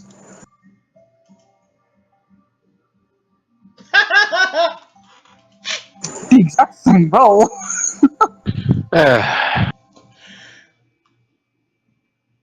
Now, Ekris, what I'd recommend, since you cannot get line of sight from where you are to Elizabeth, is run by and use your axe. Just don't end your turn on any of your friend's squares. So effectively, if you don't kill her, you'll end up provoking an attack of opportunity. Or actually, no, you'll just end your square on the crate, which is just difficult terrain. You'll be fine. So I move here, where Berlioz is at. Just to the other side of him. So think of it as like a drive-by axing. This is her natural 20 moment. And I would have a negative 20, right? Or No, because 2? you're running by Berlioz and then making a melee attack while you're on his square. You're just not ending your turn there. It just counts as difficult terrain as you move through the square. That's all.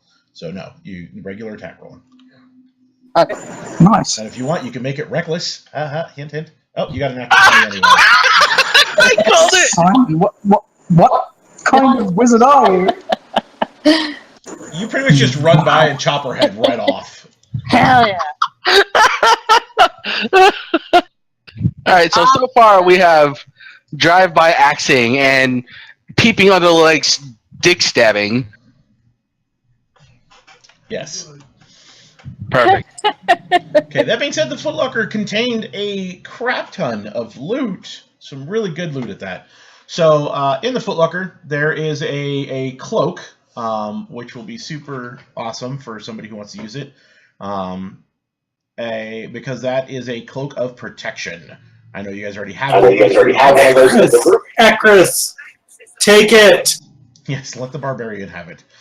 Yeah. The small wooden coffer, which is unlocked, contains 4 potions of healing, which just spread those around the group. A chain shirt, a mess kit, a flask of alchemist's fire, a bullseye lantern, a set of thieves' tools, and a spell book with a yellow leather cover containing several wizard spells. Obviously, these were all loot pilfered by previous adventurers who had fallen within this dungeon. Ooh. So Echoes gets the cloak. Berlioz, are you a sorcerer or a wizard? I'm a sorcerer, so no, the wizard book does nothing for me. You guys might Likewise. be able to trade that later on, though, so still worth keeping around. There was the pocket fire. Okay, so actually, so alchemist's fire. Who wants to use that? Who wants to hold that? Sure, I'll hold that, because fire burns. Fire does, man. Who wants the chain shirt? Accursed. Actually, her wearing armor is bad. Okay. Chain shirt, huh? I've already got scale mail on. Is the chain better than my scale? Actually, the chain shirt might be better for Ekris right now. Oh, really? Yeah, because her AC is 14, the chain shirt would put her AC up to 15. And then the cloak would put it at the 16. Perfect. But doesn't she have to be without armor to do like the rage or the reckless attack or one of the things that barbarians do?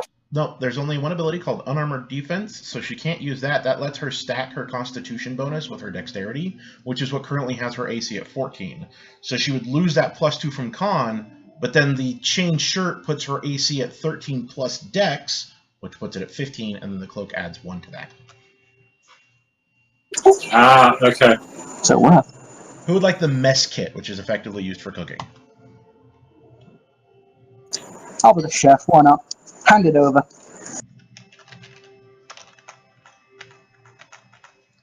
Okay, and then the Potion of Healings, divvy out between the 4 of you. Yeah. Yep.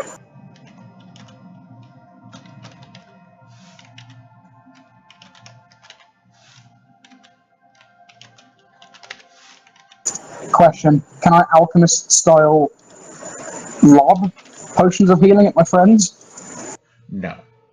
Drat. However, if you're adjacent to them, you can use your action to forcibly make them quaff a potion. So if they're like lying on the ground, you use an action to make them drink it.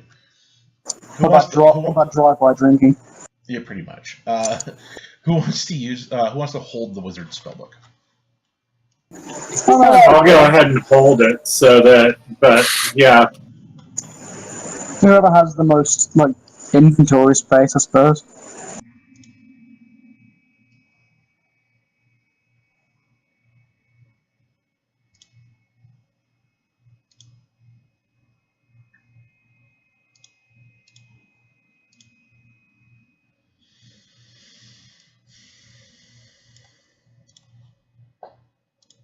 Give me a moment. For Ekris, I'm going to have to create a thingy similar to what I did with Zalkin. Okay. Where you have your Cloak of Protection effect that just is a condition that draped over your character. Oh.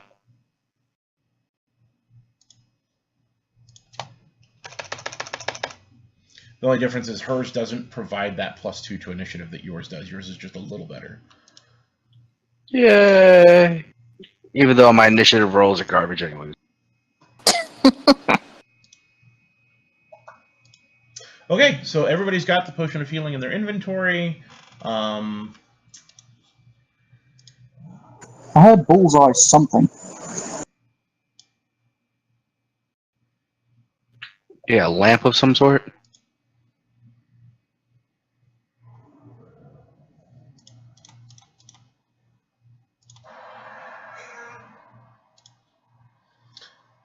It was a bullseye lantern, yes. It's a bullseye lantern. It just means bullseye lanterns is like a hooded lantern that shines light in one direction. Oh, got it. Yeah, I'll take it. I was going to say, it's kind of pointless on me. I can see in the dark anyway. It'll help with my midnight stealings. Okay, so you guys have explored the entirety of this level. Would you like to head down? Indeed. Yep.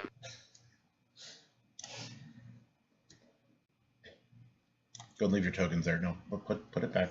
Put it back.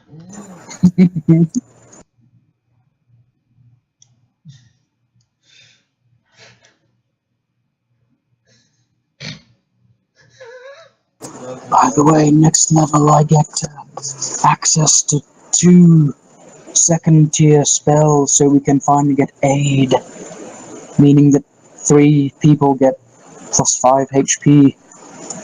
Yay! Woo! Also, I get this nice little sword that I can just fling around wherever I please, doing melee damage to everything.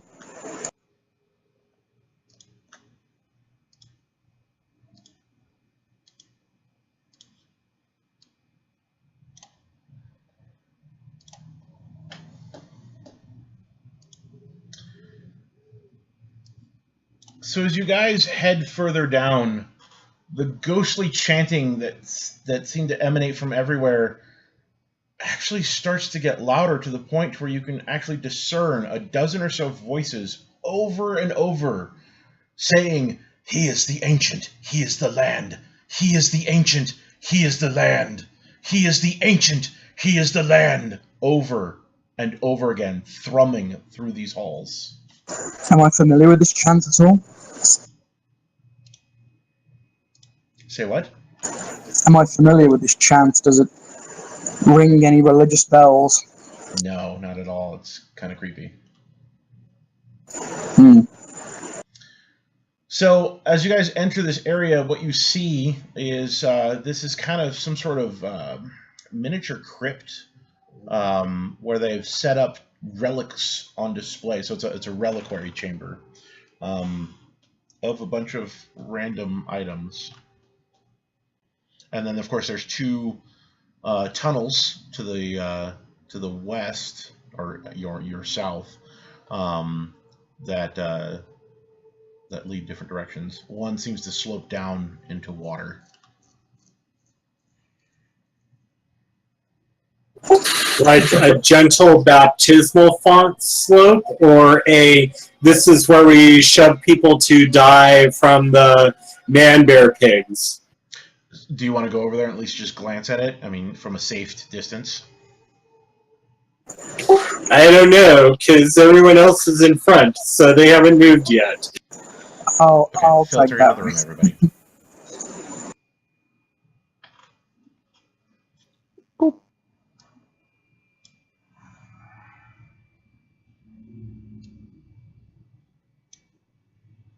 Okay, so looking at that particular slope, it's like a 20-degree angle that slopes down into murky water and ends at a rusty portcullis.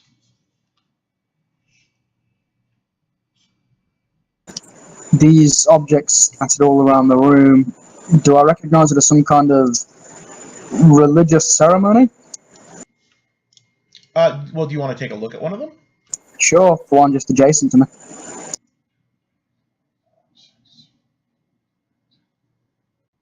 Roll me a d12. Oh, crap. See which one of these you get.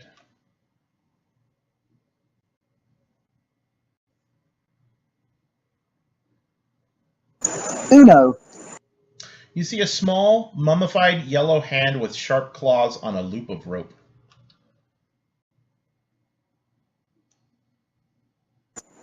Interesting. So without touching it, can I go around and look at the others? Yeah, sure. Roll again.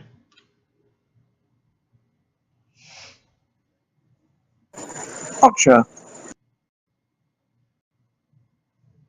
You find a bag full of bat shit. These two items, am I Yummy. seeing any kind of pattern yet? Roll again. Okay.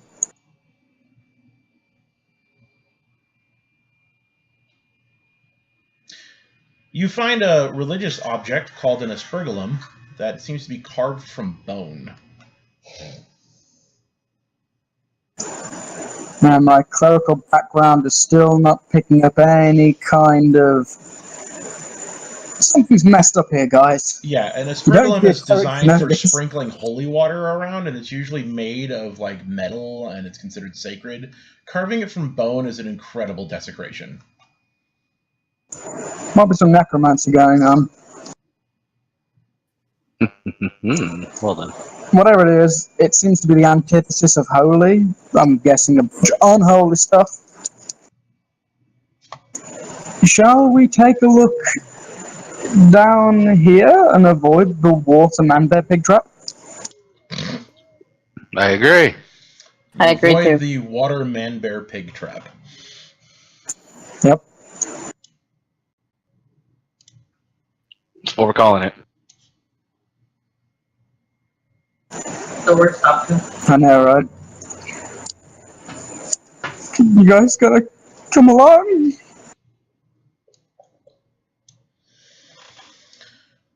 So, as you guys kind of enter this area, you see these little alcoves have shackles on them. The prisoners themselves are long gone. Their bones litter the floor. No, I'm sorry. No, their bones don't litter the floor here. Their bones were up at the dinner table where the Grick that initially attacked you.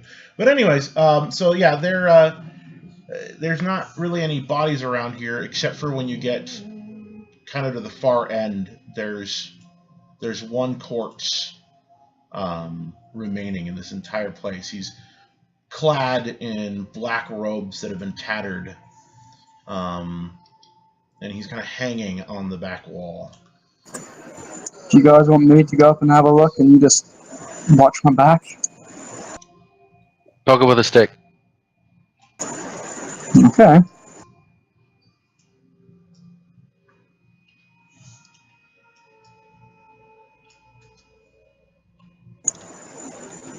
I take a long, hard look at this corpsey-looking fella. You poke it with a stick, it falls over and kind of crumbles a bit, but you do catch a gold ring on its hand.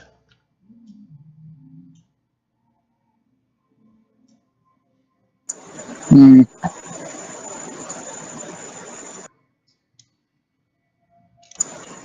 What the Gold, hell? you say? If I pick up the ring.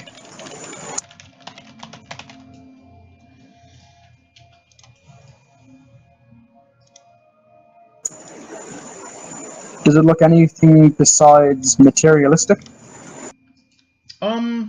It looks fancy. Might be worth a bit. Dibs.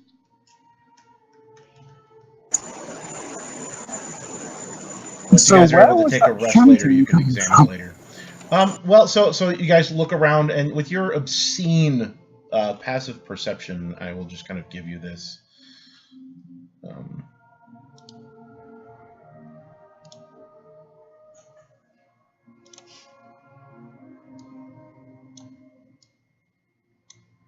There is a hidden secret door here. Okay, guys. I hear the chanting coming from over yonder. Kick it down! Or, yeah. Nice. That looks badass. And all I can make out from this side of the secret door is that chant, am I right? Correct. Okay. Come on in, guys. The water's fine. Yeah, no.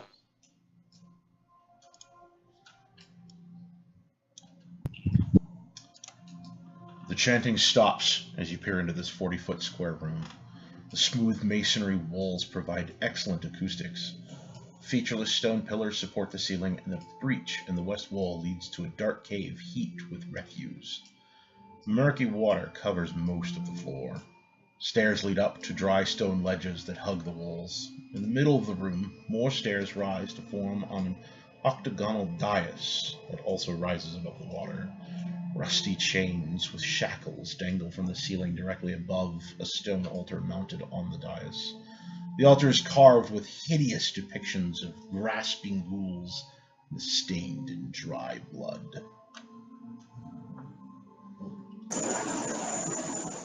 Well, we stopped chanting. The real question is, where the hell was it coming from? My money's on magic. Those ghouls seem to be what were happening earlier on. But the two that were wearing clothing is just strange. They weren't conjured by magic, they were turned. Hmm. What do you guys want to do? Stay as far away from that bone pile as I can see. And the water? I'm afraid no filthy water. I'm just going to take a... No, actually, I am kind of afraid of the filthy water. Can we throw a rock into the water to see how deep it is? Or can we just fire at the water? No, you can throw a rock in there, and the water is maybe a foot deep, if even.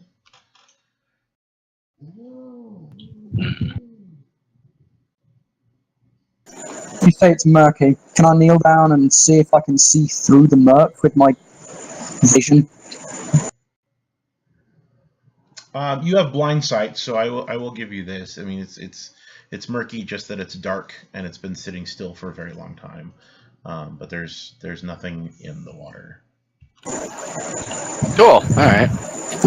Except for poison.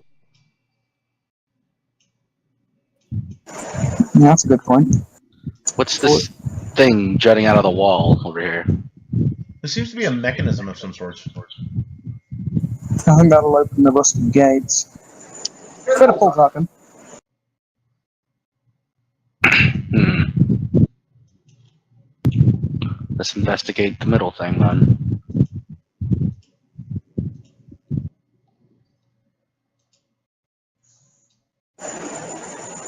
You're waiting for me to do it, aren't you? Obviously. Alright, fine. Altars are my forte. I'm going to go up and see if I can recognize any religious glyphs on there, if there are any. Okay, so you're gonna head down the stairs and make your way over there. Is anyone going with him? Send the I alert. suppose so. It's either the What's that, safest right place to be here? or the most dangerous, so... Accursed? Okay. We'll have you not standing on the altar. There, that works. So you guys climb to the top of the dais.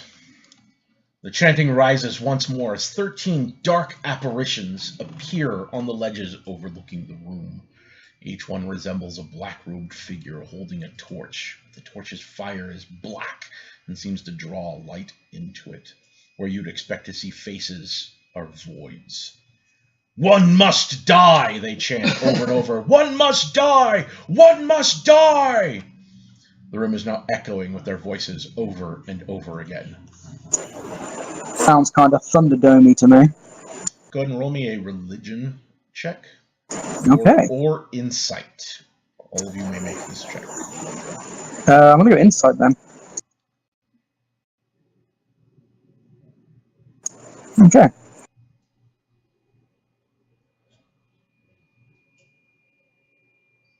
Half of you That made the person's check. talking, I have Good no idea what's lord. going on. Oh wait, I'm gonna roll again. Hold on. Yes, you get to roll again.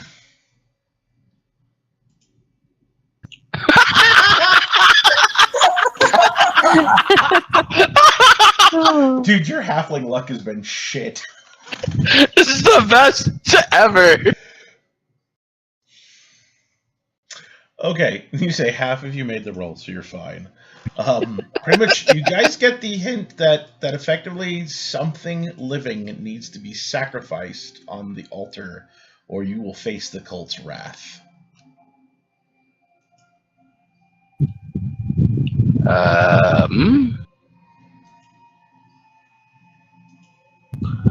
Anybody carrying a rat around? I was about to say maybe the teddy bear, but you know. No, I already put that on the grave. Obviously, this house has taken many sacrifices. This is just part of its hungry ritual.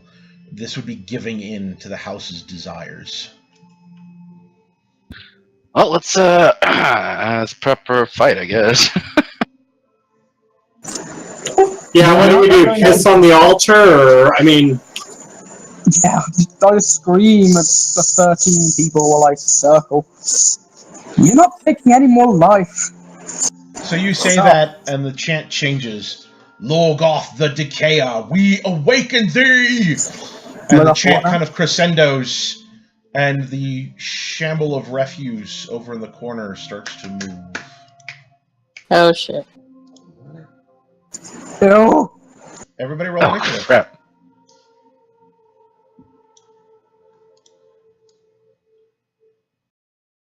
Oh, finally a decent roll. Hmm. Can I get a close-up of Logoth the Destroyer or whatever his name was? It's some sort of shambling mound of refuse and plant material. He looks lovely.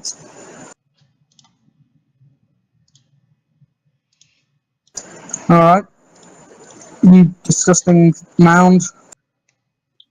Hey, Jeremy. What the hell's that thing in the back of it? I think my initiative added twice the bonus.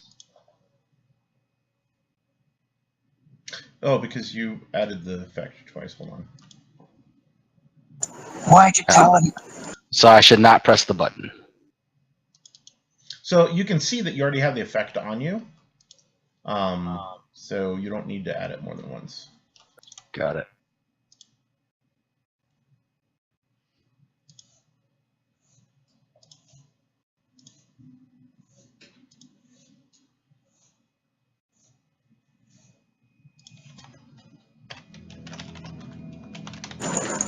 Well, I'm going to try something. Burn it!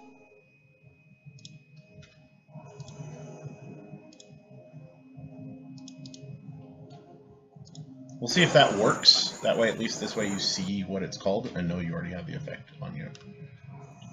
Cool. Okay, I will try and burn it. All right, go for it, Arid.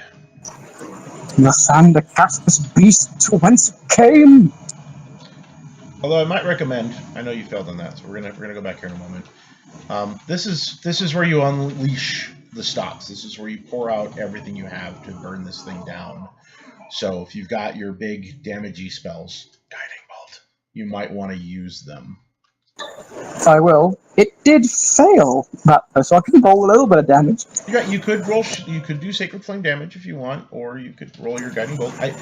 Save the Guiding Bolt for next round. Go ahead and roll I'm gonna save the guiding bolt for when I've got myself a little bit of inspiration. Okay. Nice damage. And then do you want to move backing away, or do you want to stand your ground? I'm standing my ground. Okay, so Guiding Bolt probably won't do you much good later, because it requires an attack roll, and if this thing moves in melee range, you'll be at disadvantage on attack rolls. Well, at least I can... how much damage does my guiding bolt do?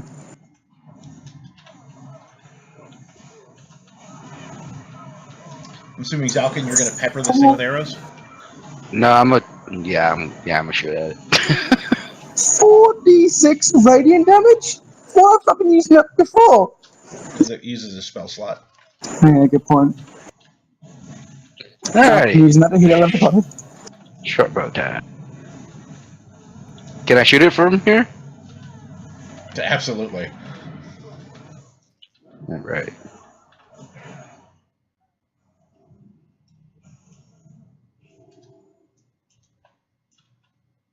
Nice. Okay. Cool. Alright.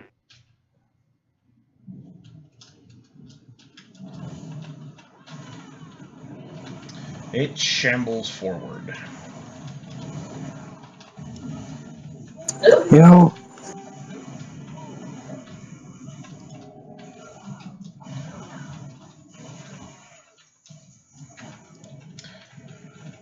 Okay, it is going to attempt to slam you. Sand. And you drop to the ground. Sand? Pocket sand? Yeah, well, can I have cast my my pocket sand instead of being dead? Hold on. I've got another 2 warding flares in me at least. Oh yeah, you can do it a number of times equal to your wisdom modifier. Yeah, no, that's fine. I will absolutely allow that. No whammies, no whammies, no whammies. Pocket sand!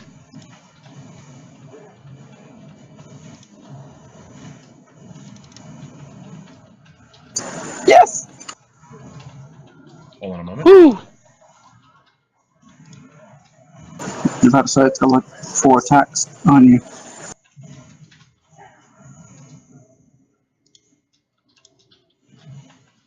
Okay, that's interesting. So its first attack misses. And so does its second attack. Berlioz. Yeah, whatever big these guys are. I'm moving my ass back this way. Then I'm going to go ahead. Yay, Witch Bolt hit. We're not gonna Cast like it this. to asunder. Oh! So, Shambling Mounds are one of the few creatures in this universe that are immune to lightning. Yeah, you can go. Oh, no, you're not going to suck my dick because, well, we already had that discussion. Here's what I'd like you to do, actually. Do me a favor and go ahead and roll me a either survival or arcana check.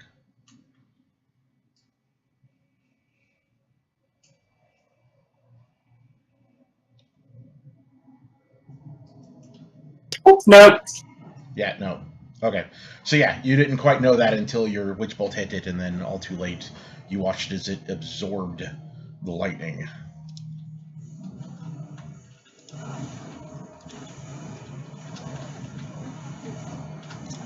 Oh boy. Unfortunately, healed it. Damn it! Ekris. Now would be a good time to rage and just go nuts. Okay. Rage. Yeah. From here, I can't hit it with my great axe from here, huh? No, you have to move adjacent to it. Okay. That's fine. You've got a good AC now too, so. So I'll hit it with my crossbow. No, move adjacent to it and smack it. Yeah, you can move up next to it and then use your great axe. It should still be attacking me, hopefully. So I can move here. Absolutely. Okay. And Oh wait, doesn't she get are you gonna use what? reckless attack?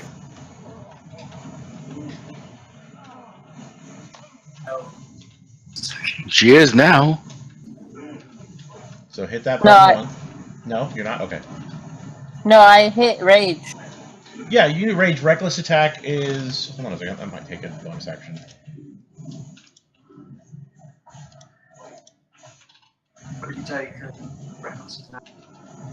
Yeah, no, reckless attack doesn't use an action at all. You can just do it.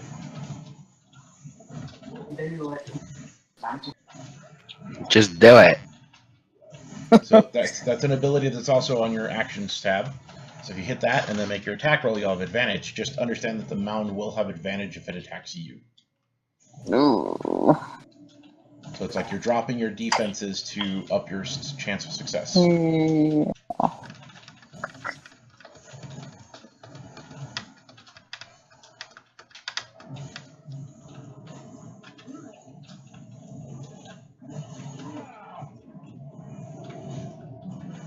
We'll try and kill it.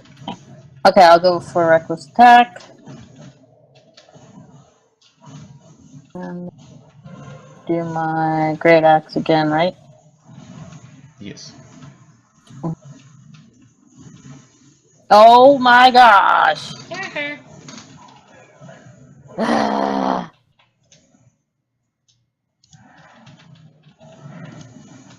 Andalus is going to go ahead and assist in this assault. Bardic inspiration. Bardic inspiration. And he's going to provide Bardic Inspiration to Arid. Yes!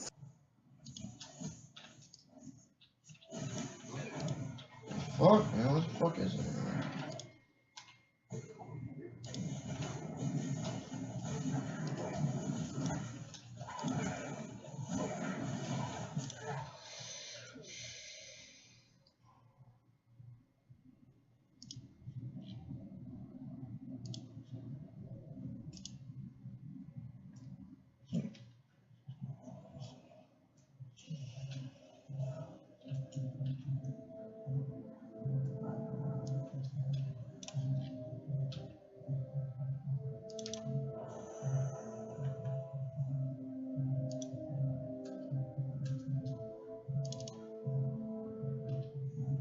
Nice. As he whips his rapier at it, and it seems to glow with magical force. Arid. Okay.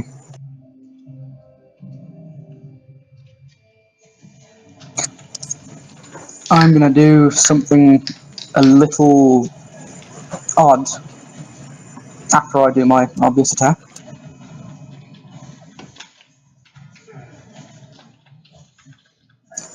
Ha It failed. Burn mound! Okay, that was your action. Now, I know it's going to get an attack of opportunity. I can still use my bonus action when I have an attack of opportunity against me, can't I? What are you attempting to do exactly? Leg it like a demon, and then cast pocket sand when it attacks me.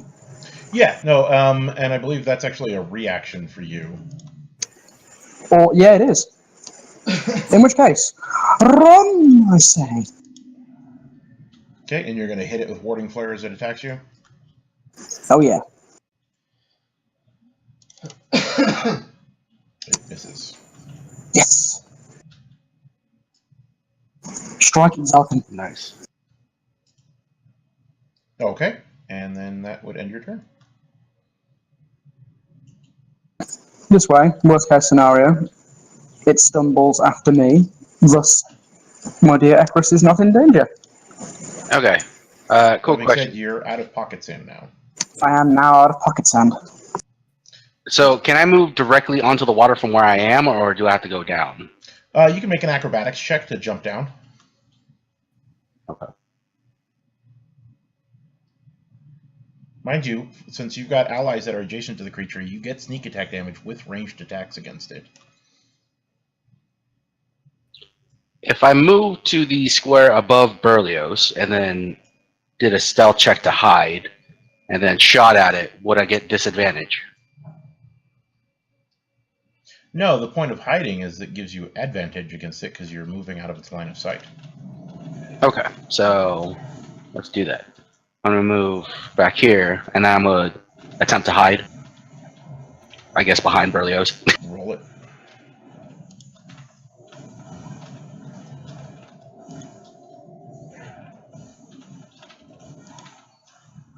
Alright, yeah, no, it does not see you. Sweet! Alright, I am now going to roll... short bow. Do I click advantage first? Yes. So that is, you kind of step out from behind Berlioz, fire, and then step back, because you have enough movement to do that.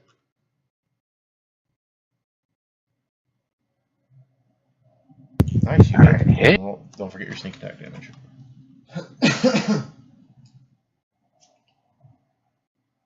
Woo! Okay.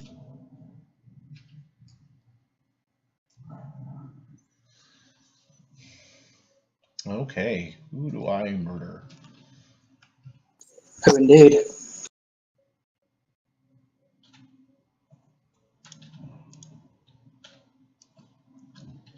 First attack is going to be against Andalus.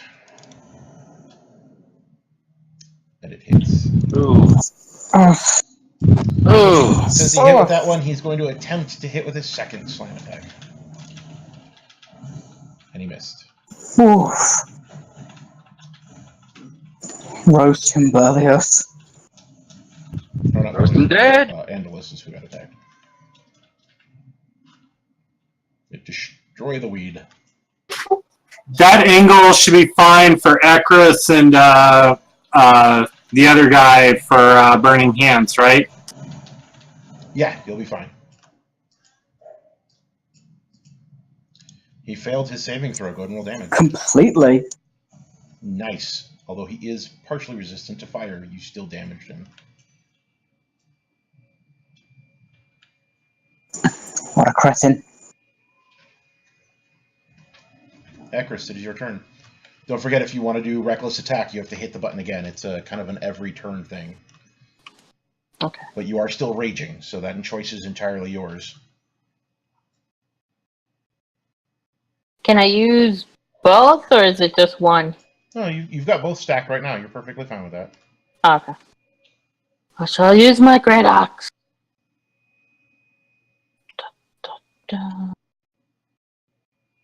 Nice, you hit. Roll damage. Nice. That sucks.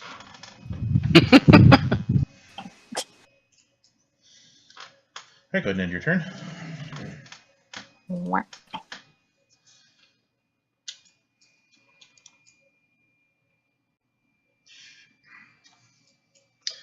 Andalus is going to attempt to do Vicious Mockery. It doesn't do as much damage, but it'll give it disadvantage on this next attack if it works.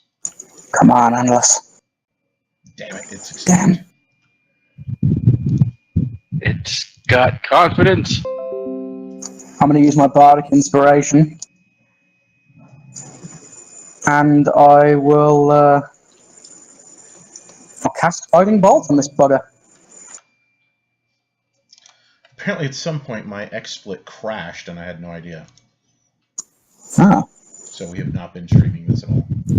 Oh, darn.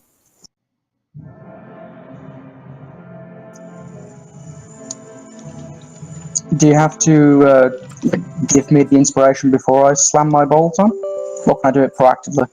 Or retroactively? I allow it retroactively, so you can absolutely... Oh no, I am still live streaming. Okay, never mind. I would like to retroactively use my inspiration. Go ahead and roll the d6. Oh, damn. So that makes your total 13. Unfortunately, that's still not enough. Damn. However, I am a very kind dungeon master, and I haven't given any of you inspiration this entire session today. So I will allow you to roll that again, but you must keep the second result. Not that it matters. So I roll the cast again or the d6? No The kidding. cast. Boom. Wow. Oh. Boom. A blast of radiant energy goes flying at the shambling mound. The Lathander is a just god.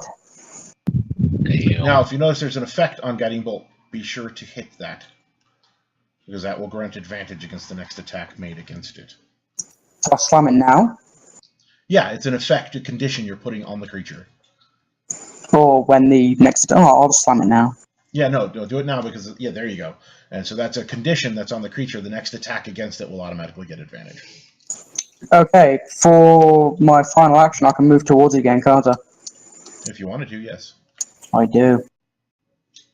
Regardless of pocket sand, if I can take one for the team, I shall. Well, you're out of pocket sand, so. Exactly. Alright, so since the next attack is going to have advantage on it, do I need to hide first? Nope. Alright, I will stay right here and I'll shoot at its face. Go for it.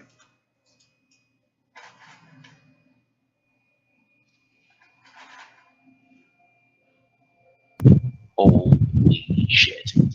One of those was a 1. Incredible. Roll again.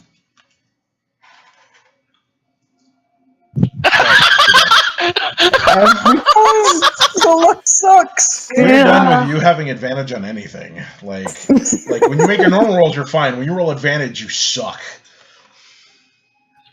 I'm gonna go hide behind the wizard. I'm sorry, the sorcerer. Now, Arid, you just blasted the living hell out of this thing with a giant radiant Hadouken. So it is not happy with you. Nope, I think it is. Well, I can hide. Oh god, I thought I was just Hopefully. rolling. Oh!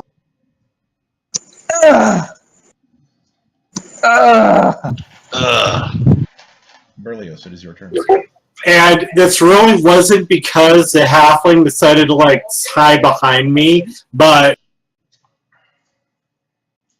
I think I'm still technically hiding behind Arid because he's still blocking me. Nice.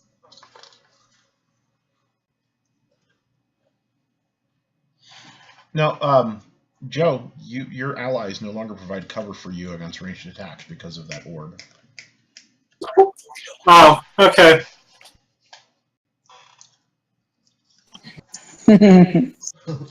Accursed, your turn. Ha ha ha ha.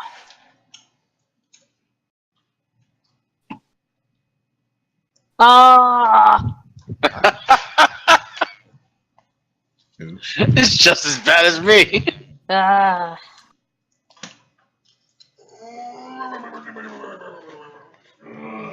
You're little kids. So you guys vote. Vicious Mockery or him attacking with a sword again? Did his sword do anything? His sword did extra damage. But Vicious Mockery gives it the disadvantage on attack, right? If it fails its saving throw, it'll have disadvantage on one of its next attacks. I'll tell you this, you guys have dealt 70 points of damage to this creature so far, and it is not down. Maybe we need to do the vicious mockery just so that we've got disadvantage because Arid's heavily wounded, and we've got yeah. Alright, great, let's go for that. Yeah. Yeah. It succeeded Yeah. on its saving With a throw. nat- With a natural 20. Should have guessed. I'm gonna chug my potion. That uses your action. I know. So that's what, 2d4 plus 2 hit points? Yeah, just roll 2d4 into the chat window.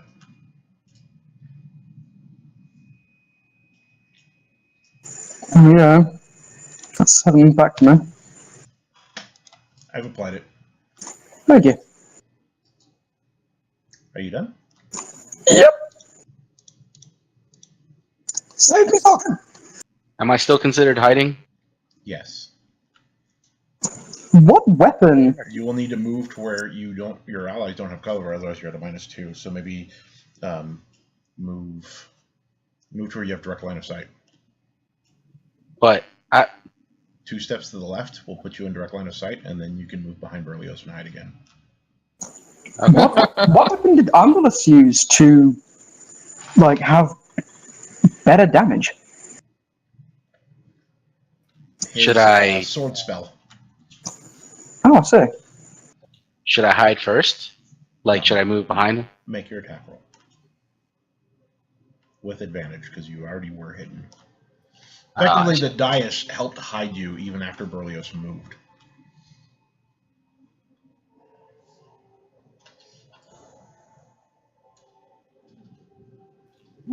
Nice. Roll damage. Don't forget your sneak attack. And then move behind Berlioz and make your hide check.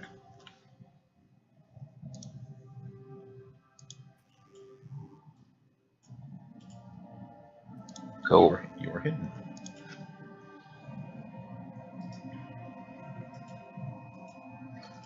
Yeah, it's still really mad at you, Arid. Yeah. Oh, God. Oh, God. Full HP. Mm-hmm.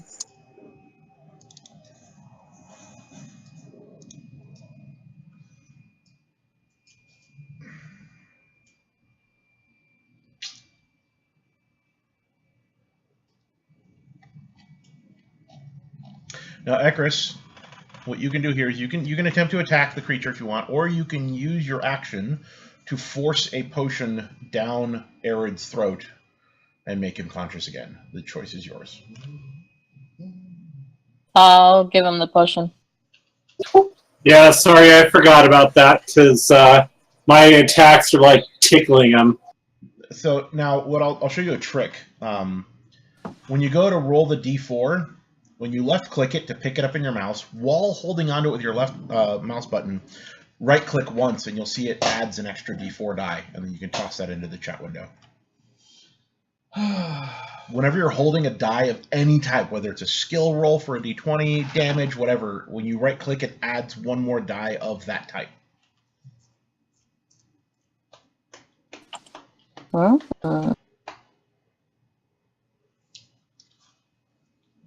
So another 7 HP. Yep. I'm back, baby. Okay, and then go ahead and end your turn. All right, Andalus is going to try to attack the creature now with his sword. Go, Andalus. Yes. Ooh. He just did 16 Damn. points of damage to it. Nice. Fucking hell. All right, Arid, it is your turn. Okay.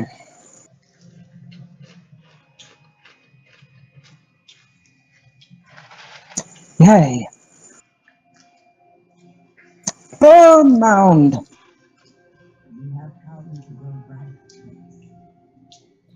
All right. Nice. All right, you are hidden, so just go ahead and spring out, make your attack roll, and spring back. Nice. This is where halflings annoy the shit out of every DM in existence.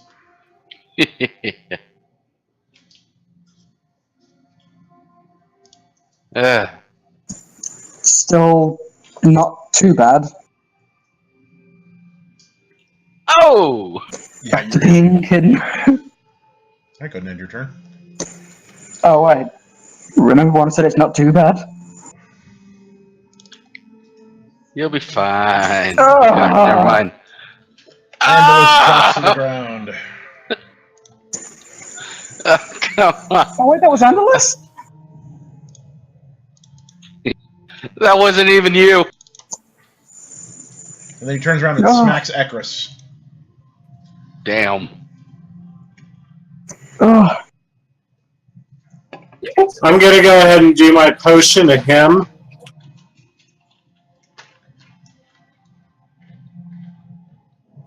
Nice. 9. Very nice.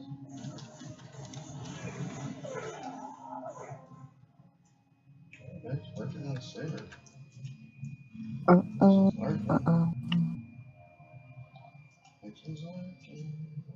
So close. Nice. Damn. Nice.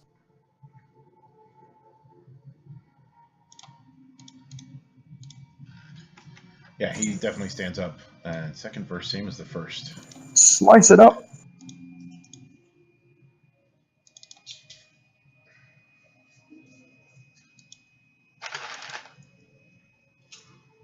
Yes. Woo. How much HP does this thing have? Seriously. It's you guys have been weed eating the hell out of it. Let's just say that it doesn't have too much more to go. But so pull out all the stops, burn the shit out of this thing. I would, but I have no spells left, so Sacred Flame it is. Oh, thank God for the savior. The failure, sorry. Nice. Finish it off, Zalkin. All the black robes around you sit there and look at it and welcome to Mortal Kombat. Finish him. No.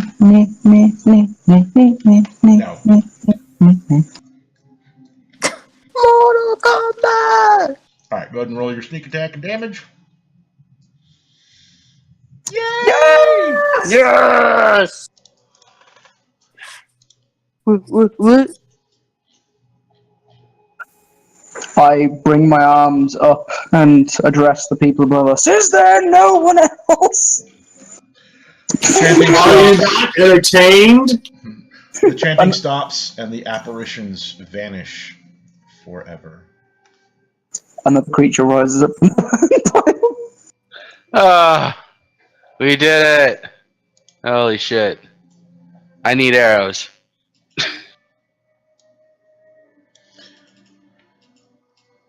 Silence echoes through the place.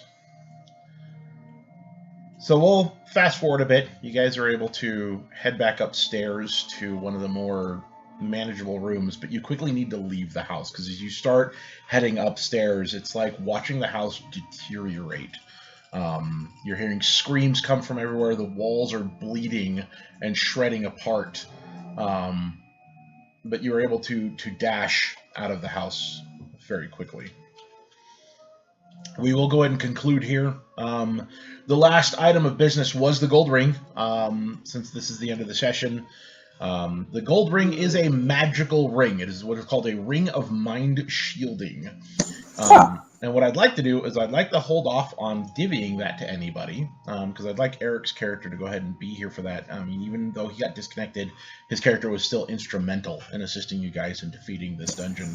Definitely. I hope you all agree with that. And so that'll give him a chance to roll off for it against any of you that also would like that item. It's very situational. The Ring of Mind Shielding makes it to where your minds are completely immune to any form of mind reading or telepathy whatsoever.